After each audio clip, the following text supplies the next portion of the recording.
ನಮಸ್ಕಾರ ಪ್ರೀತಿಯ ವಿದ್ಯಾರ್ಥಿಗಳೇ, ನಾನು ಡಾಕ್ಟರ್ ಲಲಿತಾಂಬ ಎನ್ಆರ್. ಈ ದಿನ ನಾನು ನಿಮಗೆ ಮಾಹಿತಿ ತಂತ್ರಜ್ಞಾನ ಮತ್ತು ಕನ್ನಡ ಒಂದು ಕಂಪ್ಯೂಟರ್ ಹಾಗೆ ಮಾಹಿತಿ ತಂತ್ರಜ್ಞಾನವು ಹೇಗೆ ಕನ್ನಡ ಭಾಷೆಯ ಅಭಿವೃದ್ಧಿಗೆ ಕಾರಣವಾಗ್ತಾ ಇದೆ, ಆ ತಂತ್ರಜ್ಞಾನದ ಬಳಕೆಯಿಂದ ಹೇಗೆ ಕನ್ನಡ ಭಾಷೆಯನ್ನು ನಾವು ಅಂತಾರಾಷ್ಟ್ರೀಯ ಮಟ್ಟದವರೆಗೆ ಮುನ್ನುಗ್ಗಿಸಬಹುದು ಅನ್ನುವಂಥ ವಿಚಾರವನ್ನ ಕುರಿತು ನಾವು ಗಮನಿಸೋಣ. ಮಾಹಿತಿ ತಂತ್ರಜ್ಞಾನ ಅಂದ್ರೆ ಏನು, ಮತ್ತೆ ಅದರ ಯಾವ ಯಾವ ಬಗೆಯ ಒಂದು ಉಪಯೋಗಗಳು ಕನ್ನಡ ಭಾಷೆಗೆ ದಕ್ತಾ ಇದೆ ಮತ್ತು ಅದನ್ನ ಬಳಸ್ಕೊಂಡು ಕನ್ನಡ ಭಾಷೆ ಹೇಗೆ ಅಭಿವೃದ್ಧಿಯನ್ನ ಹೊಂದಬಹುದು ಅನ್ನುವುದಕ್ಕೆ ಸಂಬಂಧಪಟ್ಟಂತೆ ತಿಳಿಸಿಕೊಡ್ತೇನೆ. ಬನ್ನಿ, ಮಾಹಿತಿ ತಂತ್ರಜ್ಞಾನದ ಒಂದು ತಂತ್ರಜ್ಞಾನ ಮತ್ತು ಕನ್ನಡ ತಂತ್ರಜ್ಞಾನ, ಇದಕ್ಕೆ ಈ ತರಗತಿಗೆ ನಿಮಗೆ ಪ್ರೀತಿಯ ಸ್ವಾಗತವನ್ನು ನಾನು ಕೋರ್ತಾ ಇದ್ದೇನೆ. ಇಲ್ಲಿ ನಿಮಗೆ ಬಹಳ ಮುಖ್ಯವಾಗಿ ಗಮನಿಸಬೇಕಾಗಿರ್ತಕ್ಕಂಥದ್ದು ಏನೇನನ್ನ ನಾವು ಈ ದಿನ ಚರ್ಚೆಯನ್ನ ಮಾಡ್ತೀವಿ ಅನ್ನುವಂಥದ್ದು. ಅದರಲ್ಲಿ ಮಾಹಿತಿ ತಂತ್ರಜ್ಞಾನ ಅಂದ್ರೆ ಏನು ಅಂತ ತಿಳ್ಕೊಳ್ಳೋಣ.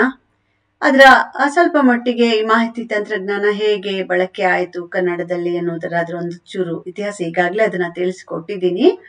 ಮಾಹಿತಿ ತಂತ್ರಜ್ಞಾನ ಮತ್ತು ಕನ್ನಡ ಸಂಬಂಧ ಎಂಥದ್ದು, ಯಾವಾಗಿನಿಂದ ಈ ವಿಶಿಷ್ಟವಾದಂಥ ಒಂದು ಸಂಬಂಧ ಬೆಳೀತು, ಅದರ ಉಪಯೋಗ ಇವತ್ತಿನವರೆಗೆ ಹೇಗೆ ವಿಸ್ತರಿಸ್ತಾ ಇದೆ ಅನ್ನುವಂಥದ್ದನ್ನ ನಾವು ತಿಳ್ಕೊಳ್ಳೋಣ. ಹಾಗೇನೆ ಮತ್ತೊಂದು ವಿಚಾರ, ತಂತ್ರಜ್ಞಾನದ ಮೂಲಕ ಕನ್ನಡದ ಒಂದು ಪ್ರಸರಣ ಅಥವಾ ಅದರ ಒಂದು ಅಭಿವೃದ್ಧಿ ಹೇಗೆ ಸಾಧ್ಯ, ಅದರ ಸಾಧ್ಯತೆಗಳೇನೇನು, ಯಾವ ಎಲ್ಲ ಪ್ಲಾಟ್ಫಾರ್ಮ್ಸ್ ಅಥವಾ ಯಾವೆಲ್ಲ ವೇದಿಕೆಗಳು, ಯಾವೆಲ್ಲ ಸಾಮಾಜಿಕ ಜಾಲತಾಣಗಳು ಈ ಕನ್ನಡಕ್ಕೆ ಅವಕಾಶವನ್ನ ಮಾಡಿಕೊಡ್ತಾ ಇದೆ ಇತ್ಯಾದಿ ಹಲವಾರು ವಿಚಾರಗಳನ್ನ ನಾವು ತಿಳ್ಕೊಳ್ತಾ ಹೋಗೋಣಂತೆ. ಮೊದಲಿಗೆ ಮಾಹಿತಿ ತಂತ್ರಜ್ಞಾನ ಅಂದ್ರೆ ಏನು? What is information technology? Technology ನಿಮ್ಗೆ ಗೊತ್ತೇ ಇದೆ, ತಂತ್ರಜ್ಞಾನ ಅಂತ ಹೇಳಿ. ಈ ಮಾಹಿತಿ ತಂತ್ರಜ್ಞಾನ ಅನ್ನುವಂಥದ್ದು it is the process of using technology, ಅಂದ್ರೆ ಒಂದು ಈಗ ಬೆಳೆದಿರುವಂತ ತಂತ್ರಜ್ಞಾನವನ್ನ ಬಳಸುವಂತಹ ಒಂದು ಪ್ರಕ್ರಿಯೆ.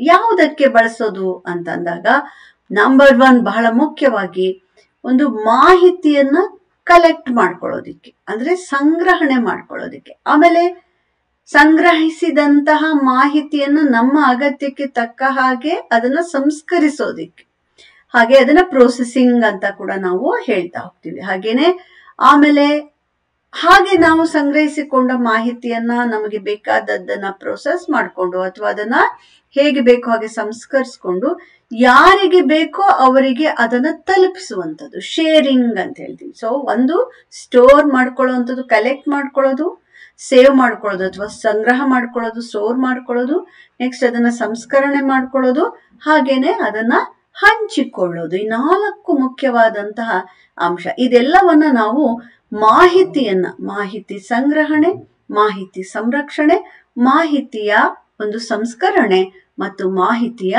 ಹಂಚಿಕೆ ಅಂತ 4 ವಿಧವಾಗಿ ನೋಡ್ತೇವೆ. ಈ 4 ಬಗೆಯಲ್ಲಿ ಒಂದು ಭಾಷೆಯಲ್ಲಿ ನಾವು ಏನೇನು ಮಾಹಿತಿಯನ್ನ ಕಲೆಕ್ಟ್ ಮಾಡ್ಕೋತೀವೋ ಅದನ್ನ ಹೀಗೆ ಸಂಗ್ರಹಿಸಿಕೊಳ್ಳುವ, ಅದನ್ನ ಸಂರಕ್ಷಿಸಿ ಇಟ್ಟುಕೊಳ್ಳುವ, ಅದನ್ನ ಹಂಚಿಕೊಳ್ಳುವ, ಅದನ್ನ ಬೇಕಾದಂತೆ ಸಂಸ್ಕರಿಸಿಕೊಳ್ಳುವುದಕ್ಕಾಗಿ ಈ ತಂತ್ರಜ್ಞಾನವನ್ನ ಬಳಸಿಕೊಳ್ಳುವ ಒಂದು ಪ್ರಕ್ರಿಯೆಯನ್ನೇ ನಾವು ಗಮನಿಸ್ತೀವಿ. ಇದನ್ನೇ ನಾವು ಮಾಹಿತಿ ತಂತ್ರಜ್ಞಾನ ಅಂತ ಹೇಳಿ. ಸೊ ಅದನ್ನ ಒಂದು ಡೆಫಿನೇಷನ್ ತರ ಹೇಳೋದಾದ್ರೆ, ಮಾಹಿತಿಯನ್ನ ಸಂಗ್ರಹಿಸುವುದು, ಸಂರಕ್ಷಿಸುವುದು, ಸಂಸ್ಕರಿಸುವುದು ಮತ್ತು ಹಂಚುವುದಕ್ಕಾಗಿ ತಂತ್ರಜ್ಞಾನವನ್ನ ಬಳಸುವ ಪ್ರಕ್ರಿಯೆಯನ್ನೇ ನಾವು ಮಾಹಿತಿ ತಂತ್ರಜ್ಞಾನ ಅಥವಾ IT ಇನ್ಫಾರ್ಮೇಶನ್ ಟೆಕ್ನಾಲಜಿ ಅಂತ ಹೇಳಿ ಕರಿತೀವಿ.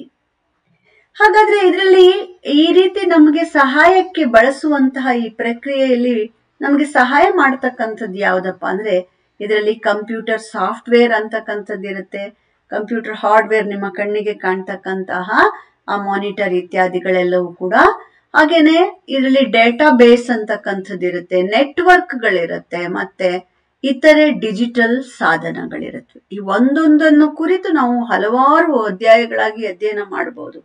ಆದ್ರೆ ಇಲ್ಲಿ ನಮಗೆ ಬಹಳ ಮುಖ್ಯವಾದ ಮಾಹಿತಿಗಳನ್ನಷ್ಟೇ ನಾವು ತಕೊಂಡು ಮುಂದೆ ಹೋಗ್ಬೋದಾಗತ್ತೆ. ಸೊ ಇದ್ರೊಳಗಡೆಗೆ ನಮಗೆ ಕಂಪ್ಯೂಟರ್ನ ಸಾಫ್ಟ್ವೇರ್ಗಳು, ಕಂಪ್ಯೂಟರ್ನ ಹಾರ್ಡ್ವೇರ್ಗಳು, ಹಾಗೆ ಡೇಟಾಬೇಸ್ ಮತ್ತೆ ನೆಟ್ವರ್ಕ್ಗಳು, ಹಾಗೆ ಇತರೆ ಡಿಜಿಟಲ್ ಸಾಧನಗಳು, ಇವೆಲ್ಲವನ್ನು ಕೂಡ ಈ ಮಾಹಿತಿ ತಂತ್ರಜ್ಞಾನದಲ್ಲಿ ಮಾಹಿತಿಯನ್ನ ಸಂಗ್ರಹಿಸುವುದಕ್ಕೆ, ಸಂರಕ್ಷಿಸುವುದಕ್ಕೆ, ಸಂಸ್ಕರಿಸುವುದಕ್ಕೆ ಮತ್ತೆ ಹಂಚಿಕೊಳ್ಳುವುದಕ್ಕೆ ಇದೆಲ್ಲವನ್ನ ನಾವು ಬಳಸ್ಕೊಳ್ತಾ ಹೋಗ್ತೀವಿ.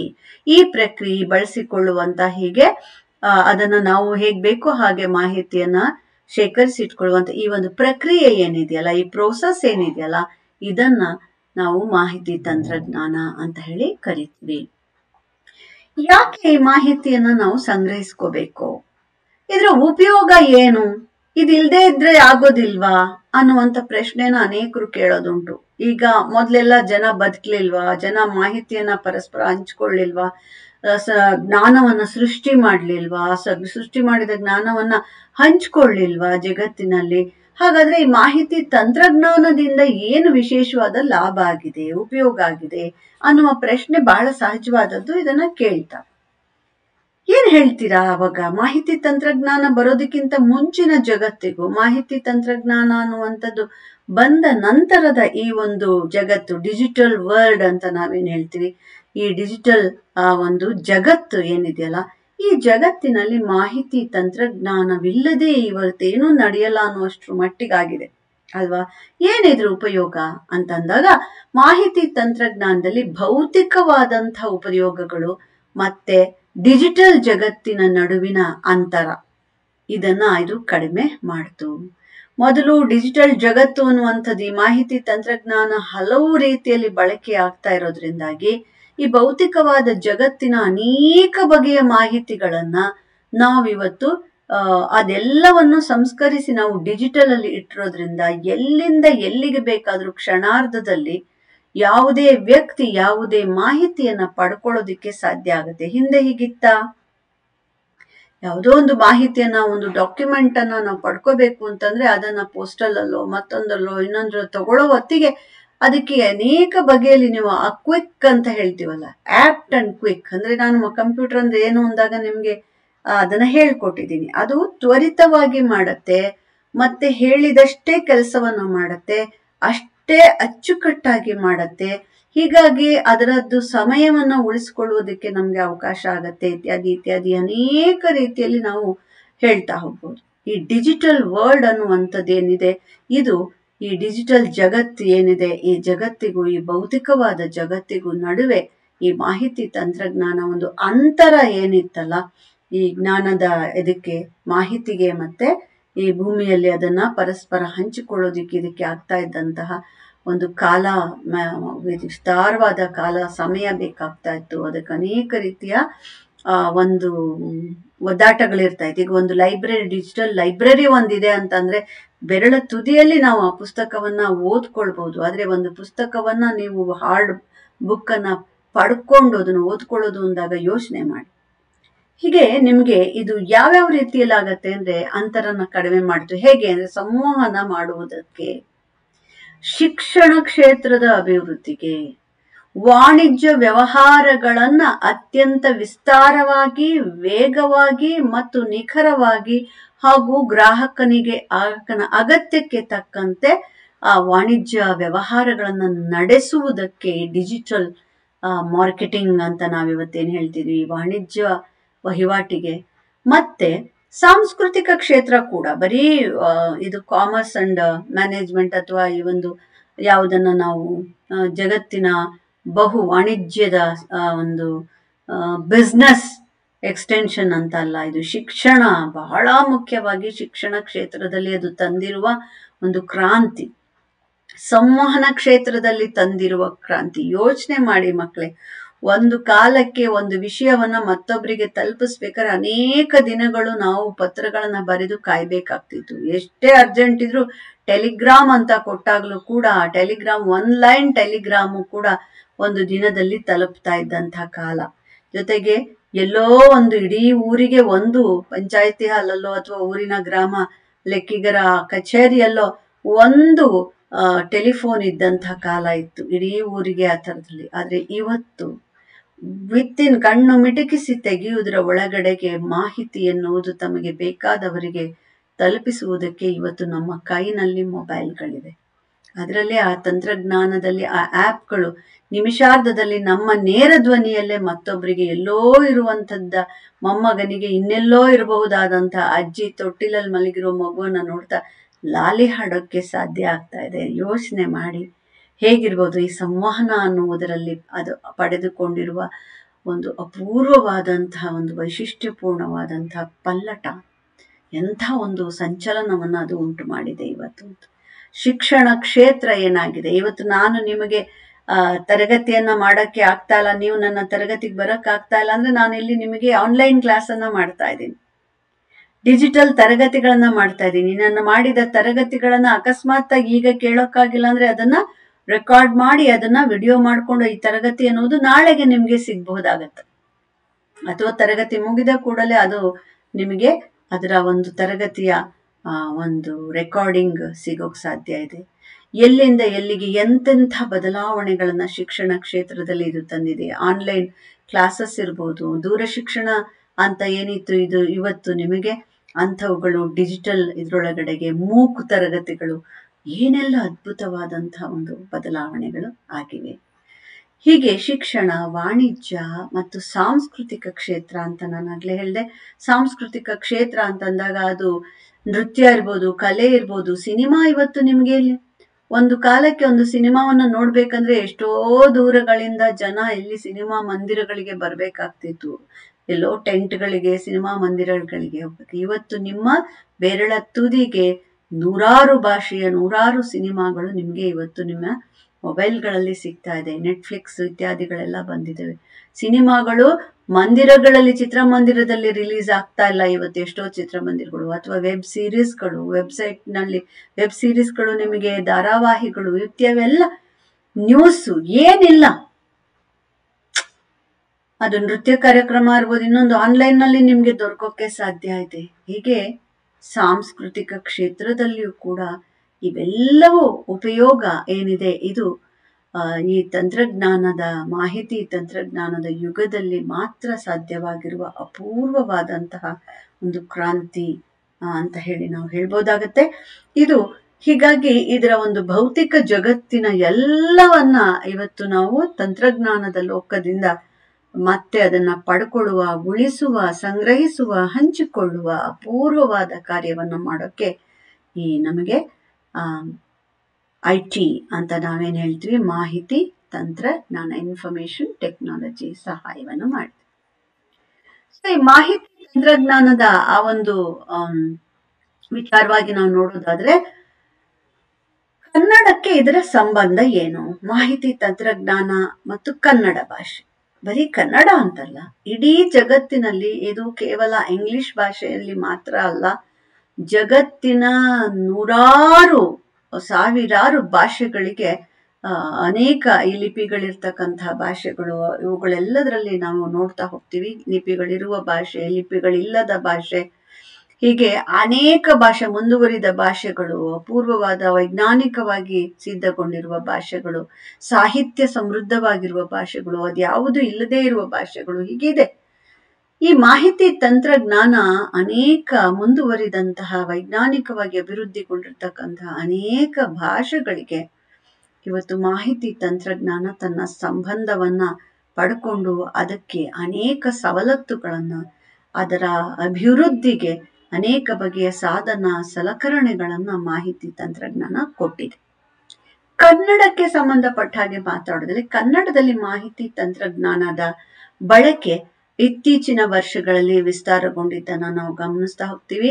ನಾವು ಏಕ ಭಾಷೆಯಿಂದ ಯುನಿಕೋಡ್ಗೆ ಬದಲಾವಣೆಯನ್ನ ಮಾಡಿಕೊಂಡ ಮೇಲೆ ನಮ್ಮ ಸಾಫ್ಟ್ವೇರ್ಗಳನ್ನ, ನಮ್ಮ ಅಪೂರ್ವವಾದಂತಹ ಒಂದು ಬಳಕೆಯನ್ನ ನಾವು ಎಲ್ಲ ಕಡೆಗೆ ಕನ್ನಡ ಲಿಪಿಯಲ್ಲಿಯೇ ಬರೆಯುವುದಕ್ಕೂ ಕೂಡ ಅವಕಾಶ ಆಗಿರುವುದಷ್ಟೇ ಅಲ್ಲ, ಜಗತ್ತಿನಾದ್ಯಂತ ಸೃಷ್ಟಿಗೊಂಡಿರ್ತಕ್ಕಂತಹ ಅನೇಕ ಬಗೆಯ ಈ ಡಿಜಿಟಲ್ ತಂತ್ರಜ್ಞಾನದ ಆ್ಯಪ್ಗಳು ಮುಂತಾದವುಗಳೆಲ್ಲದರಲ್ಲಿ, ಸಾಧನ ಸಲಕರಣೆಗಳಲ್ಲಿ, ವೆಬ್ಸೈಟ್ಗಳಲ್ಲಿ, ಬೇರೆ ಬೇರೆ ರೀತಿಯ ಪೋರ್ಟಲ್ಗಳಲ್ಲಿ, ಎಲ್ಲೆಂದ್ರೆ ಅಲ್ಲಿ ನಿಮಗೆ ಕನ್ನಡದಲ್ಲಿ ಮಾತನಾಡುವುದಕ್ಕೆ, ಕನ್ನಡದಲ್ಲಿ ಚಾಟಿಂಗ್ ಮಾಡೋದಕ್ಕೆ, ಕನ್ನಡದಲ್ಲಿ ಬೇಡಿಕೆಯನ್ನು ಇಡೋದಕ್ಕೆ, ಕನ್ನಡದಲ್ಲಿ ಉತ್ತರ ಪಡ್ಕೊಳ್ಳೋಕ್ಕೆ, ಹೀಗೆ ಏನ್ ಹೇಳಲಿ ಏನ್ ಬಿಡ್ಲಿ ಎಲ್ಲದರಲ್ಲೂ ಕನ್ನಡ ಭಾಷೆಯನ್ನು ನುಗ್ಗಿಸುವುದಕ್ಕೆ ಅಥವಾ ಬಳಸುವುದಕ್ಕೆ ಅವಕಾಶವನ್ನ ಮಾಡಿಕೊಟ್ಟಿರೋದನ್ನ ಗಮನಿಸ್ತೀವಿ. ಒಂದು ಕಾಲಕ್ಕೆ ಇಮೇಲ್ ಅನ್ನ ಬರೀ ಇಂಗ್ಲಿಷ್ ನಲ್ಲಿ ಬರಿಬೇಕಾಗಿತ್ತು, ಆದ್ರೆ ಇವತ್ತು ಇಮೇಲ್ ಅನ್ನ ನಿಮ್ಮ ಕನ್ನಡದಲ್ಲಿಯೇ ನೀವು ಕನ್ನಡ ಮುದ್ದಾದ ಸುಂದರ ಅಕ್ಷರದಲ್ಲಿಯೇ ನೀವು ಎಲ್ಲಿ ಬೇಕಾದ್ರೂ ಹುಡುಕಬಹುದು, ಎಲ್ಲಿ ಬೇಕಾದ್ರೂ ಬರಿಬಹುದು. ನಿಮಗೆ ಬೇಕಾದ ಸಾಮಾನು ಸರಂಜಾಮುಗಳನ್ನ ನೀವು ಯಾವುದೇ ಒಂದು ಅಮೆಝಾನ್ ಇತ್ಯಾದಿಗಳಿಗೆ ಹೋಗಿ ನೀವು ಕನ್ನಡದಲ್ಲಿಯೇ ಬರೆದು ಕೇಳ್ಬೋದು. ನೀವು ಬರೆಯಕ್ ಬರ್ಲಿಲ್ಲ ಅಂದ್ರೆ ನಿಮ್ಮ ಕನ್ನಡದ ದನಿಯಲ್ಲೇ ಹೇಳಿದ್ರೆ ಅದು ಬೇಕಾದ್ರೆ ಬರ್ಕೊಳ್ಳುತ್ತೆ, ಹಾಗೆ ಅದನ್ನ ಇಂಗ್ಲಿಷ್ಗೋ ಯಾವ ಭಾಷೆಗೆ ಬೇಕೋ ಅದು ಟ್ರಾನ್ಸ್ಲೇಟ್ ಮಾಡ್ಕೊಳ್ಳುತ್ತೆ, ಸಂಬಂಧಪಟ್ಟಂಥವರಿಗೆ ತಲುಪಿಸುತ್ತೆ. ಯೋಚನೆ ಮಾಡಿ, ಕನ್ನಡದಲ್ಲಿ ಮಾಹಿತಿ ತಂತ್ರಜ್ಞಾನದ ಬಳಕೆಯು ಇತ್ತೀಚಿನ ವರ್ಷಗಳಲ್ಲಿ ಎಷ್ಟೊಂದು ವಿಸ್ತಾರವನ್ನ ಪಡ್ಕೊಳ್ತಾ ಇದೆ. ಹೋಮ್ ಪೇಜ್ಗಳಿದಾವೆ, ಬ್ಲಾಗ್ಗಳಿದಾವೆ, ಇ ಬುಕ್ಸ್ಗಳಿದಾವೆ, ಮೊಬೈಲ್ ಆಪ್ಗಳಲ್ಲಿ ಕನ್ನಡ ಬಳಸೋಕ್ಕಾಗ್ತಾ ಇದೆ. ಕನ್ನಡವನ್ನ ಡಿಜಿಟಲ್ ಜಗತ್ತಿಗೆ ತಲುಪಿಸುವಂತಹ ಕೆಲಸ ಅತ್ಯಂತ ವೇಗದ ಗತಿಯಲ್ಲಿ ವಿಸ್ತಾರವಾದ ಆವರಣದಲ್ಲಿ ನಡೆಯೋದಿಕ್ಕೆ ಪ್ರಾರಂಭ ಆಗಿದೆ. ಹಾಗಾಗಿ ಈ ರೀತಿ ಕನ್ನಡವನ್ನ, ಮಾಹಿತಿ ತಂತ್ರಜ್ಞಾನವನ್ನ ಕನ್ನಡ ಭಾಷೆಯಲ್ಲಿ ಬಳಸಿಕೊಳ್ಳುವ, ಉಳಿಸಿಕೊಳ್ಳುವ, ಹಂಚಿಕೊಳ್ಳುವ, ಸಂಸ್ಕರಿಸಿಕೊಳ್ಳುವ ಅವಕಾಶವನ್ನ ಒದಗಿಸಿಕೊಟ್ಟಿರ್ತಕ್ಕಂಥ ಅಂತಹ ಡಿಜಿಟಲ್ ಸಾಧನೆಗಳು, ಕೆಲವು ಪ್ರಮುಖ ಪ್ರಯತ್ನಗಳನ್ನ ಡಿಜಿಟಲ್ ಸಾಧನೆಗಳ ಮೂಲಕ ಮಾಡಲಾಗಿದೆ. ಅಂತ ಕೆಲವು ಪ್ರಮುಖವಾದಂತಹ ಪ್ರಯತ್ನಗಳು ಯಾವುದು ಅನ್ನುವಂಥದ್ದನ್ನ ನಾವು ನೋಡ್ಬೋದಾಗತ್ತೆ. ಸೊ ಈ ಪ್ರಮುಖವಾದ ಪ್ರಯತ್ನಗಳು ಯಾವುದು ಅನ್ನುವಂಥದ್ದನ್ನ ನಾವು ಮುಂದಿನ ತರಗತಿಯಲ್ಲಿ ನಾವು ಗಮನಕ್ಕೆ ತಗೊಳ್ಬಹುದಾಗತ್ತೆ. ಪ್ರಮುಖವಾದ ಪ್ರಯತ್ನಗಳು ಏನು, ಹೋಮ್ ಪೇಜ್ ಅಂದ್ರೆ ಏನು, ಆರ್ಟಿಫಿಷಿಯಲ್ ಇಂಟೆಲಿಜೆನ್ಸ್ ಅಂದ್ರೆ ಏನು, ಅಲ್ಲಿ ಹೇಗೆ ಕನ್ನಡ ಬಳಕೆ ಆಗ್ತಾ ಇದೆ, ಸಾಮಾಜಿಕ ಜಾಲತಾಣಗಳು ಅಂದ್ರೆ ಏನು, ಆ ಸಾಮಾಜಿಕ ಜಾಲತಾಣಗಳಲ್ಲಿ ಹೇಗೆ ಬಳಕೆ ಆಗ್ತಾ ಇದೆ, ಸಾಮಾಜಿಕ ಜಾಲತಾಣಗಳಲ್ಲೇ ಹಲವು ವೈವಿಧ್ಯತೆಗಳು ಬರ್ತಾ ಹೋಗುತ್ತೆ ಅದು. ಹಾಗೇನೆ ಲಿಪಿ ಬೆಳವಣಿಗೆಯಲ್ಲಿ ಏನು ಆಯ್ತು, ಕನ್ನಡದೇ ಬ್ಲಾಗ್ಗಳನ್ನ ಹೇಗೆ ಸೃಷ್ಟಿ ಮಾಡಲಾಯ್ತು, ಕನ್ನಡದೇ ಆದಂತಹ ಕಣಜ ಮುಂತಾದಂತಹ ಮಾಹಿತಿಯ ಕಣಜಗಳನ್ನ ವಿಕಿಪೀಡಿಯಾ ಮುಂತಾದವುಗಳ ಹಾಗೆ ಹೇಗೆ ಸಿದ್ಧಗೊಳಿಸಲಾಯಿತು, ಕನ್ನಡ ನಾಡಿನ ಸಿನಿಮಾ, ಕನ್ನಡ ನಾಡಿಗೆ ಸಂಬಂಧಪಟ್ಟಂತಹ ಟೂರಿಸಂ ಡೆವಲಪ್ಮೆಂಟ್ ಇರ್ಬೋದು, ಕನ್ನಡ ನಾಡಿನ ಕಲೆಗೆ ಸಂಬಂಧಪಟ್ಟಂತಿರ್ಬೋದು, ಕನ್ನಡ ನಾಡಿನ ಕವಿಗಳಿರ್ಬೋದು, ಕಲಾವಿದರಿಗೆ ಸಂಬಂಧಪಟ್ಟಿದ್ದಿರ್ಬೋದು, ಇಲ್ಲಿನ ಸಿನಿಮಾ ಇರ್ಬೋದು, ಇಲ್ಲಿನ ತಂತ್ರಜ್ಞಾನ ಇರ್ಬೋದು, ಕನ್ನಡ ನಾಡಿಗೆ ಸಂಬಂಧಪಟ್ಟ ಏನು ಮಾಹಿತಿ ಬೇಕು ಅಂತ ಎಲ್ಲ ಮಾಹಿತಿಗಳು ಇವತ್ತು ದೊರಕುವುದಕ್ಕೆ ಬೇಕಾದ ಅನೇಕ ವೆಬ್ಸೈಟ್ಗಳನ್ನ, ಬ್ಲಾಗ್ಗಳನ್ನ, ಪೋರ್ಟಲ್ಗಳನ್ನ ನಾವು ಇವತ್ತು ವೇದಿಕೆಗಳನ್ನ ಸೃಷ್ಟಿ ಮಾಡ್ಕೊಂಡಿದ್ದೀವಿ. ಪ್ರೀತಿಯ ವಿದ್ಯಾರ್ಥಿಗಳೇ, ಮುಂದಿನ ಆ ಒಂದು ತರಗತಿಯ ಒಳಗಡೆಗೆ ನಾವು ಇಂತಹ ಅನೇಕ ವಿಚಾರಗಳನ್ನ ನೋಡೋದಿಕ್ಕೆ ಸಾಧ್ಯ ಆಗತ್ತೆ ಅಂತ ಹೇಳಿ ಅನ್ಕೊಳ್ತೀನಿ.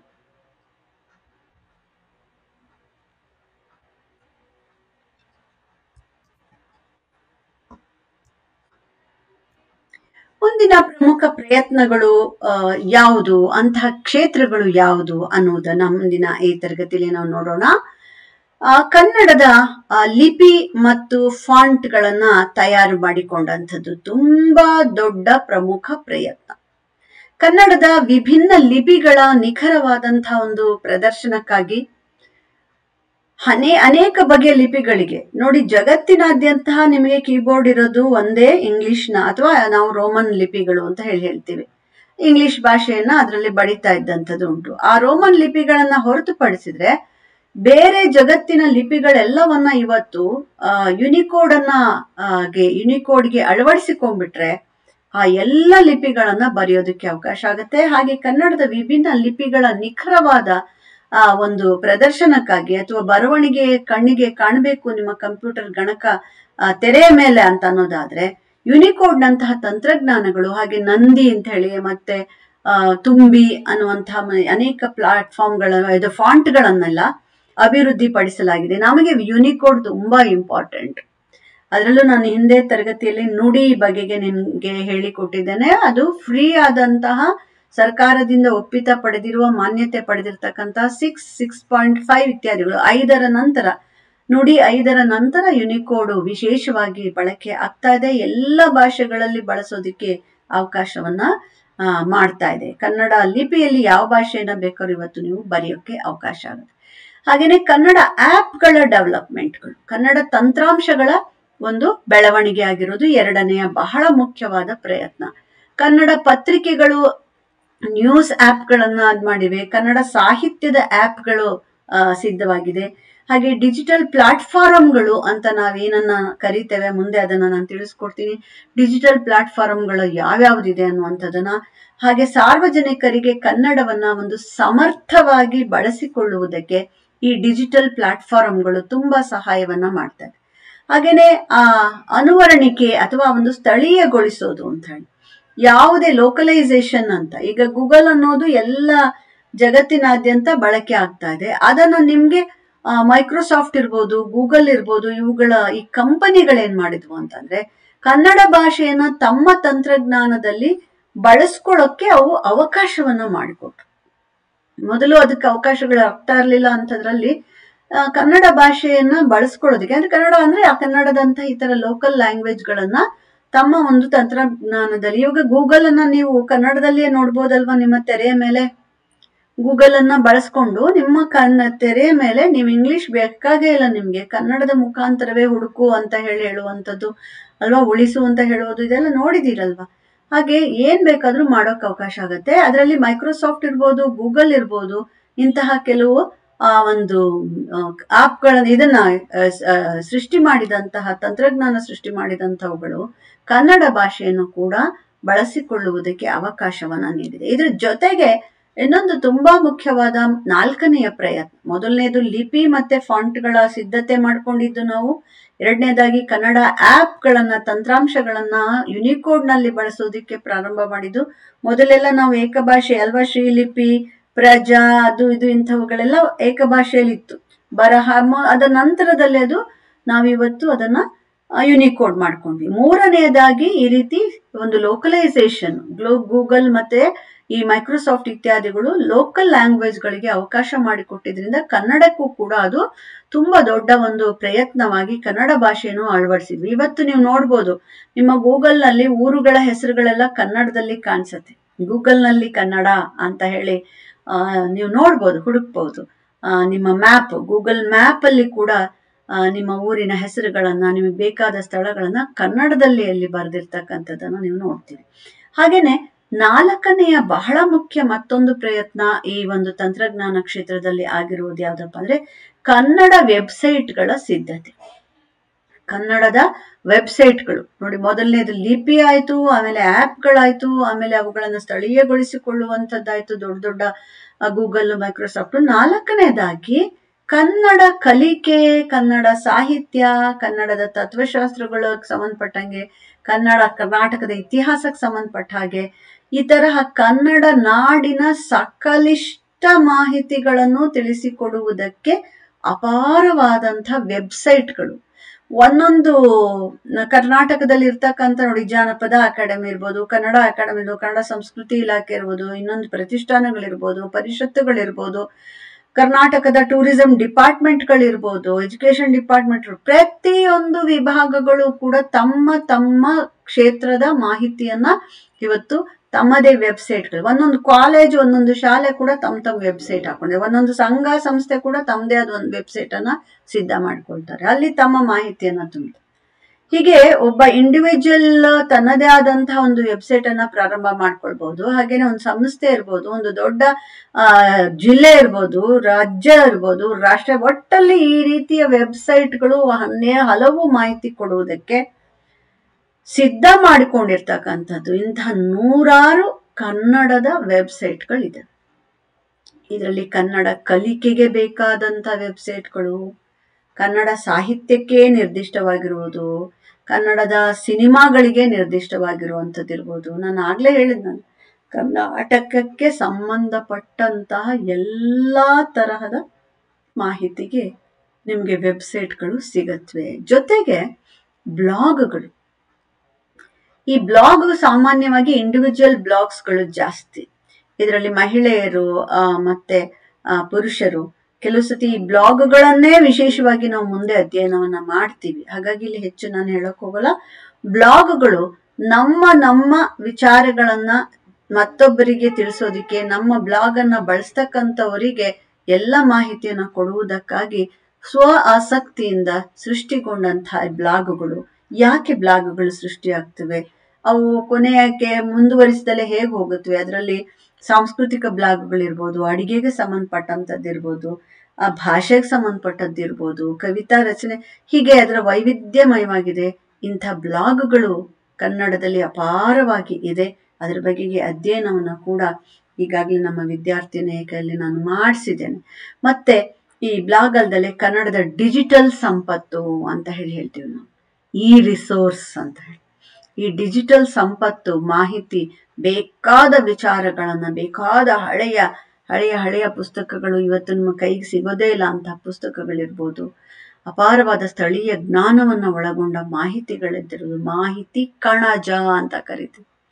ಆ ಕಣಜ, ಮಾಹಿತಿ ಕಣಜಗಳು ಅಪಾರವಾಗಿದೆ. ವಿಶ್ವಕೋಶಗಳು, ನಿಘಂಟುಗಳು, ಹಳೆಯ ಸಾಹಿತ್ಯದ ಕೃತಿಗಳು, ವಿಮರ್ಶಾ ಕೃತಿಗಳಿರಬಹುದು, ಬೇರೆ ಬೇರೆ ರೀತಿಯ ಇಂತಹ ಮಾಹಿತಿಗಳೆಲ್ಲವೂ ಕೂಡ ಈ ವೆಬ್ಸೈಟ್ಗಳಲ್ಲಿ, ಬ್ಲಾಗ್ಗಳಲ್ಲಿ ಮತ್ತೆ ಇಂಥ ಡಿಜಿಟಲ್ ಸಂಪತ್ತಿನ ಕಣಜಗಳು ಇವುಗಳಲ್ಲೆಲ್ಲ ನಮಗೆ ಸಿಕ್ಕತ್ತೆ. ಸೊ ಈ ರೀತಿಯ ಹಲವು ಪ್ರಯತ್ನಗಳನ್ನ ಈ ನಮ್ಗೆ ಮಾಹಿತಿ ತಂತ್ರಜ್ಞಾನ ಅನ್ನುವುದು ಒದಗಿಸಿ ಕೊಟ್ಟಿರೋದನ್ನ ನಾವು ಗಮನಿಸ್ತಾ. ಹಾಗಾದ್ರೆ ಇದೆಲ್ಲದರಿಂದಾಗಿ ಕನ್ನಡದ ಪ್ರಸಾರಕ್ಕೆ ಏನು ಉಪಯೋಗ ಆಯ್ತು? ಕನ್ನಡದ ಪ್ರಸಾರ ಅಥವಾ ಕನ್ನಡ ಭಾಷೆಯ ಪ್ರಸರಣ ಆಯ್ತೆ, ಪ್ರಚಾರ ಆಯ್ತೆ, ಅದನ್ನ ಹೊಸಬರಿಗೆ ತಲುಪಿಸೋಕಾಯ್ತೆ, ಕನ್ನಡದ ಪ್ರಸಾರದ ಸಾಧ್ಯತೆಗಳೇನು ಅಂತ ಹೇಳಿ ನೋಡೋದಾದ್ರೆ, ತಂತ್ರಜ್ಞಾನದ ಮೂಲಕ ಕನ್ನಡದ ಪ್ರಸಾರ ತುಂಬಾ ಚೆನ್ನಾಗಿ ಆಗ್ತಾ ಇದೆ. ಮಾಹಿತಿ ತಂತ್ರಜ್ಞಾನ ಕನ್ನಡ ಭಾಷೆಯನ್ನ ಒಂದು ವಿಶ್ವದ ಆದ್ಯಂತ ಇವತ್ತು ಪ್ರಸಾರ ಮಾಡೋದಿಕ್ಕೆ ಅನೇಕ ಅವಕಾಶಗಳನ್ನ ಒದಗಿಸಿದೆ. ಎಷ್ಟೋ ಸತಿ ಇಲ್ಲಿ ನಾವು ಮಾಡ್ತಕ್ಕಂಥ ತರಗತಿಗಳಿಗೆ ನಿಮ್ಗೆ ಲಾಸ್ ಏಂಜಲ್ಸ್ ಅಲ್ಲಿ ಕುತ್ಕೊಂಡು ಅಥವಾ UK ನಲ್ಲಿ ಕುತ್ಕೊಂಡು ವಿದ್ಯಾರ್ಥಿಗಳು ಇಲ್ಲಿನ ಪಾಠವನ್ನ ಕೇಳ್ತಾ ಇದ್ದಾರೆ. ಇಲ್ಲಿಂದ ಸಂಗೀತವನ್ನ ಕಲಿಸುವಂತ ಒಬ್ಬ ಕನ್ನಡಿಗ ಸಂಗೀತವನ್ನು, ಭಾವಗೀತೆಯನ್ನು ಕಲಿಸ್ಕೊಡ್ತಾರೆ ಅಂತಂದ್ರೆ ಅದಕ್ಕೆ ಅದೇ ಬೇರೆ ಬೇರೆ ದೇಶದ ಬೇರೆ ಬೇರೆ ಮೂಲೆಗಳಲ್ಲಿ ಎಲ್ಲೋ ವಿದ್ಯಾರ್ಥಿಗಳು ಕುತ್ಕೊಂಡು ಅದನ್ನ ಕಲಿತಾ ಇದ್ದಾರೆ. ಬರೀ ಈ ತರ ಪಾಠ ಪ್ರವಚನ ಅಂತಲ್ಲ, ಇಲ್ಲಿನ ಕಲೆ, ಇಲ್ಲಿನ ಸಂಸ್ಕೃತಿ, ಇಲ್ಲಿನ ಆಚರಣೆ, ಇಲ್ಲಿ ಹಬ್ಬ ಹರಿದಿನ ಎಲ್ಲವನ್ನು ಕೂಡ ಇವತ್ತು ನಾವು ಪ್ರಸಾರ, ಕನ್ನಡದ ಪ್ರಸಾರ ಅಂದ್ರೆ ಕನ್ನಡದ ಭಾಷೆ ಅಷ್ಟೇ ಅಲ್ಲ, ಕನ್ನಡದ ಭಾಷೆ ಅಷ್ಟೇ ಅಲ್ಲ, ಕನ್ನಡದ ನಾಡು, ನುಡಿ, ಜಲ, ನೆಲ, ಸಂಸ್ಕೃತಿ ಎಲ್ಲವನ್ನ ಕುರಿತಾಗಿ ಇದು ಪ್ರಸಾರವನ್ನ ಇವತ್ತು ಮಾಡ್ತಾ ಇದೆ. ಇಲ್ಲಿನ ವಿಚಾರಗಳನ್ನ ತಿಳಿಸಿದ ಜಗತ್ತಿನಾದ್ಯಂತ ಇರುವ ಅನೇಕರನ್ನ ಕನ್ನಡ ನಾಡು ಸೆಳೀತಾ ಇದೆ. ಕರ್ನಾಟಕಕ್ಕೆ ಬಂದು ಇಲ್ಲಿನ ಅಪೂರ್ವ ಶಿಲ್ಪ ಕಲಾ ಸಮೃದ್ಧಿಯನ್ನ ನೋಡೋಕ್ ಬರ್ತಾ ಇದ್ದಾರೆ. ಇಲ್ಲಿ ಸಂಗೀತವನ್ನ ಕಲಿಯೋದಕ್ಕೆ ಬರ್ತಾ ಇದ್ದಾರೆ, ಇಲ್ಲಿನ ನೃತ್ಯವನ್ನ ಕಲಿಯೋಕ್ ಬರ್ತಾ ಇದ್ದಾರೆ, ಇಲ್ಲಿನ ಸಾಹಿತ್ಯವನ್ನ ಅಧ್ಯಯನ ಮಾಡೋಕ್ ಬರ್ತಾ ಇದ್ದಾರೆ. ಹೀಗೆ ಕನ್ನಡ ನಾಡು, ನುಡಿ, ನೆಲ, ಜಲ, ಭಾಷೆ, ಸಾಹಿತ್ಯ ಎಲ್ಲಕ್ಕೂ ಕೂಡ ಇವತ್ತು ಒಂದು ವಿಸ್ತಾರ ಅನ್ನುವುದು ಜಗತ್ತಿನ ಮಟ್ಟದಲ್ಲಿ ಬರ್ತಾ ಇರೋದನ್ನ ಗಮನಿಸ್ತೀವಿ. ಇದೆಲ್ಲ ಸಾಧ್ಯ ಆಗೋದಿಕ್ಕೆ ಕೆಲವು ಪ್ರಮುಖವಾದ ಮಾರ್ಗಗಳನ್ನ ನಾವು ಕಂಡುಕೊಂಡಿದ್ದೀವಿ. ಈ ಪ್ರಮುಖ ಮಾರ್ಗಗಳು ಯಾವುದು? ಅದನ್ನ ಬರೀ ಕರ್ನಾಟಕದವರೇ, ಕನ್ನಡಿಗರೇ ಕಂಡುಕೊಂಡ್ರ ಅಂದ್ರೆ ಅಲ್ಲ. ಈ ಡಿಜಿಟಲ್ ತಂತ್ರಜ್ಞಾನದ ಈ ಒಂದು ಯುಗದ ಒಳಗಡೆಗೆ ಅನೇಕ ದಾರಿಗಳಿದೆ.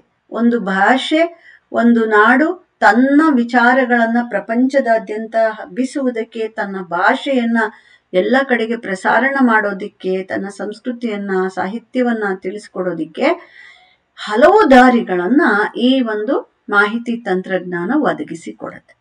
ಯಾವುದದು ಹಲವು ದಾರಿಗಳು? ಅದರಲ್ಲಿ ಸಾಮಾಜಿಕ ಮಾಧ್ಯಮಗಳು ಅನ್ನುವುದು ಒಂದು ದಾರಿ ಆದ್ರೆ, ವಿಡಿಯೋಗಳು ಮತ್ತೆ ಪಾಡ್ಕಾಸ್ಟ್ಗಳು ಅನ್ನೋದು ಇನ್ನೊಂದು ದಾರಿ. ಕನ್ನಡದ ಶಿಕ್ಷಣದ ಆನ್ಲೈನ್ ಪ್ಲಾಟ್ಫಾರ್ಮ್ಗಳು ಅಂತ ಹೇಳಿ ಸಿದ್ಧಗೊಂಡಿರ್ತಕ್ಕಂಥದ್ದು ಮತ್ತೊಂದು ದಾರಿ. ಹಾಗೆ ಕೃತಕ ಬುದ್ಧಿಮತ್ತೆ, ಇತ್ತೀಚೆಗೆ ನಮ್ಮನ್ನ ವಿಶೇಷವಾಗಿ ಆಕರ್ಷಿಸ್ತಾ ಇರುವ AI, ಆರ್ಟಿಫಿಷಿಯಲ್ ಇಂಟೆಲಿಜೆನ್ಸ್ ಅಂತ ಹೇಳುವ ಕೃತಕ ಬುದ್ಧಿಮತ್ತೆ ಅಂತಕ್ಕಂಥದ್ದು. ಮತ್ತೆ ಯಂತ್ರ ಭಾಷಾಂತರ, ಒಂದು ಭಾಷೆಯನ್ನ ಯಾವುದೇ ಭಾಷೆಗೆ ಯುನಿಕೋಡ್ ಅಲ್ಲಿ ಇದ್ರೆ ಯಾವುದೇ ಭಾಷೆಗೆ ಅದನ್ನ ಅನುವಾದಿಸಿಕೊಂಡು ಓದಿಕೊಂಡು ಬಿಡಬಹುದಾದಂತಹ, ನಿಮ್ಗೆ ಅರ್ಥವಾಗದ ಯಾವುದೋ ಒಂದು ಆರ್ಟಿಕಲ್ ಬೇರೆ ಇಂಗ್ಲಿಷ್ ಭಾಷೆಯಲ್ಲೋ ಅಥವಾ ಹಿಂದಿಯಲ್ಲೋ ಅಥವಾ ಇನ್ಯಾವುದೋ ಭಾಷೆಯಲ್ಲಿದೆ, ನನಗದು ಅರ್ಥ ಆಗ್ತಾ ಇಲ್ಲ ಅಂತಂದಾಗ ಅದನ್ನ ನೀನು ಸಂಗ್ರಹಿಸಿ ಅದರ ಸಾರಾಂಶವನ್ನ ಕೊಡು ಅಂತ ಹೇಳಿ ನೀನು ನಿನ್ನ ಭಾಷೆಗೆ ಅಂತ ಕೇಳಿದ್ರೆ ಇವತ್ತು ಆರ್ಟಿಫಿಷಿಯಲ್ ಇಂಟೆಲಿಜೆನ್ಸ್ ಅದರ ಮುಖ್ಯಾಂಶಗಳನ್ನ ನಿಮಗೆ ಒದಗಿಸ್ಕೊಡ್ಬೋದು. ಪೂರ್ಣ ರೂಪದಲ್ಲೇ ಅದನ್ನ ಯಥಾವತ್ತಾಗಿ ಅನುವಾದಿಸಿ ಕೊಡುವಂತ ಕೆಲಸ ಕೂಡ ಆಗ್ತಾ ಇದೆ ಅಂತ ಹೇಳ್ತಾರೆ. ಅಷ್ಟು ಚೆನ್ನಾಗಿ ಪೂರ್ಣ ರೂಪದಲ್ಲೇ ಅದನ್ನ ಅನುವಾದ ಮಾಡಿ ಕೊಡೋದಕ್ಕೆ ಸಾಧ್ಯ ಆಗ್ತಾ ಇದೆಯಾ? ಗೂಗಲ್ ಟ್ರಾನ್ಸ್ಲೇಷನ್ ಅಂತ ಅನ್ನುವಂಥದ್ದಿದೆ, ಮೈಕ್ರೋಸಾಫ್ಟ್ ಟ್ರಾನ್ಸ್ಲೇಷನ್ ಅಂತ ಇದೆ, ಅಥವಾ ನಿಮ್ಮ ಮೊಬೈಲ್ ಆಪ್ಗಳಲ್ಲಿಯೇ ನೀವು ಏನಾದ್ರೂ ಕನ್ನಡದಲ್ಲಿ ಇರೋದನ್ನ ಇಂಗ್ಲಿಷಿಗೆ ಟ್ರಾನ್ಸ್ಲೇಟ್ ಮಾಡಿ ತಕ್ಷಣ ಹೇಳ್ಬೋದು, ಅಥವಾ ಇಂಗ್ಲಿಷ್ ನಲ್ಲಿ ಬಂದ ಒಂದು ಮಾಹಿತಿಯನ್ನು ಕನ್ನಡದಲ್ಲಿ ಟ್ರಾನ್ಸ್ಲೇಟ್ ಮಾಡ್ಕೊಂಡು ತಕ್ಷಣ ನೀವು ಓದ್ಕೊಳ್ಳೋಕೆ ಅವಕಾಶ ಆಗ್ತಾ ಇದೆ.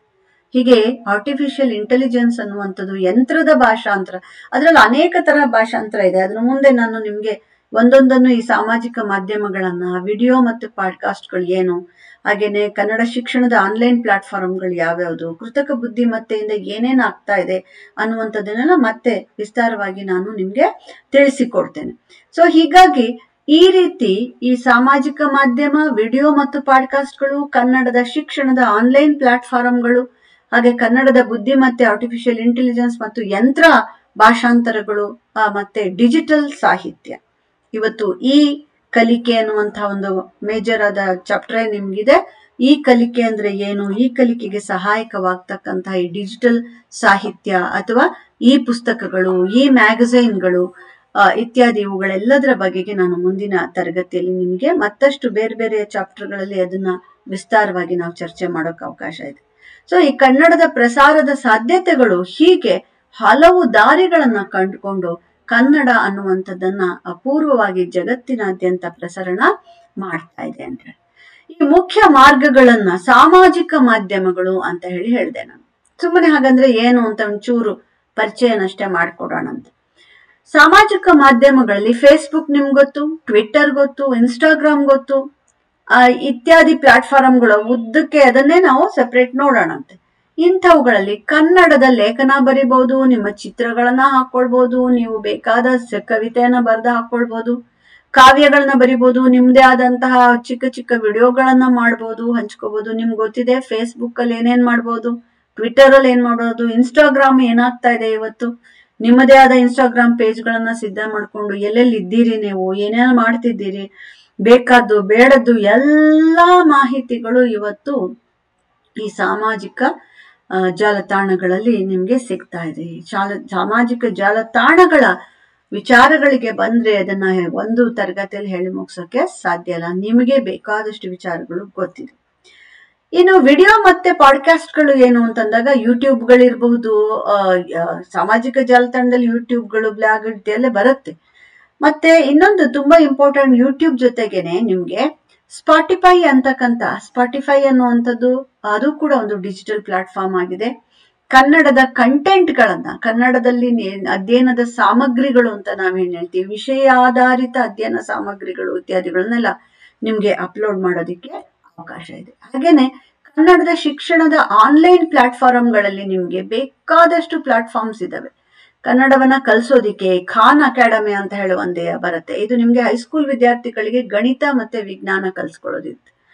ಅದೇ ರೀತಿಲಿ ನಿಮ್ಗೆ ವೇದಾಂತ್ ಅಂತ ಹೇಳಿ ಒಂದು ಬರುತ್ತೆ, ಮಕ್ಕಳಿಗೆ ಕನ್ನಡ ಕಲಿಸುವಂತದ್ದೇ ಒಂದು ಬರುತ್ತೆ. ಅದನ್ನ ಮುಂದೆ ನಾನು ವಿಸ್ತಾರವಾಗಿ ನಿಮ್ಗೆ ತಿಳಿಸ್ಕೊಡ್ತೇನೆ ಯಾವ್ಯಾವ ತರಹದ ಈ ಶಿಕ್ಷಣದ ಆನ್ಲೈನ್ ಪ್ಲಾಟ್ಫಾರ್ಮ್ಗಳು ಇದೆ ಅನ್ನುವಂಥದ್ದು.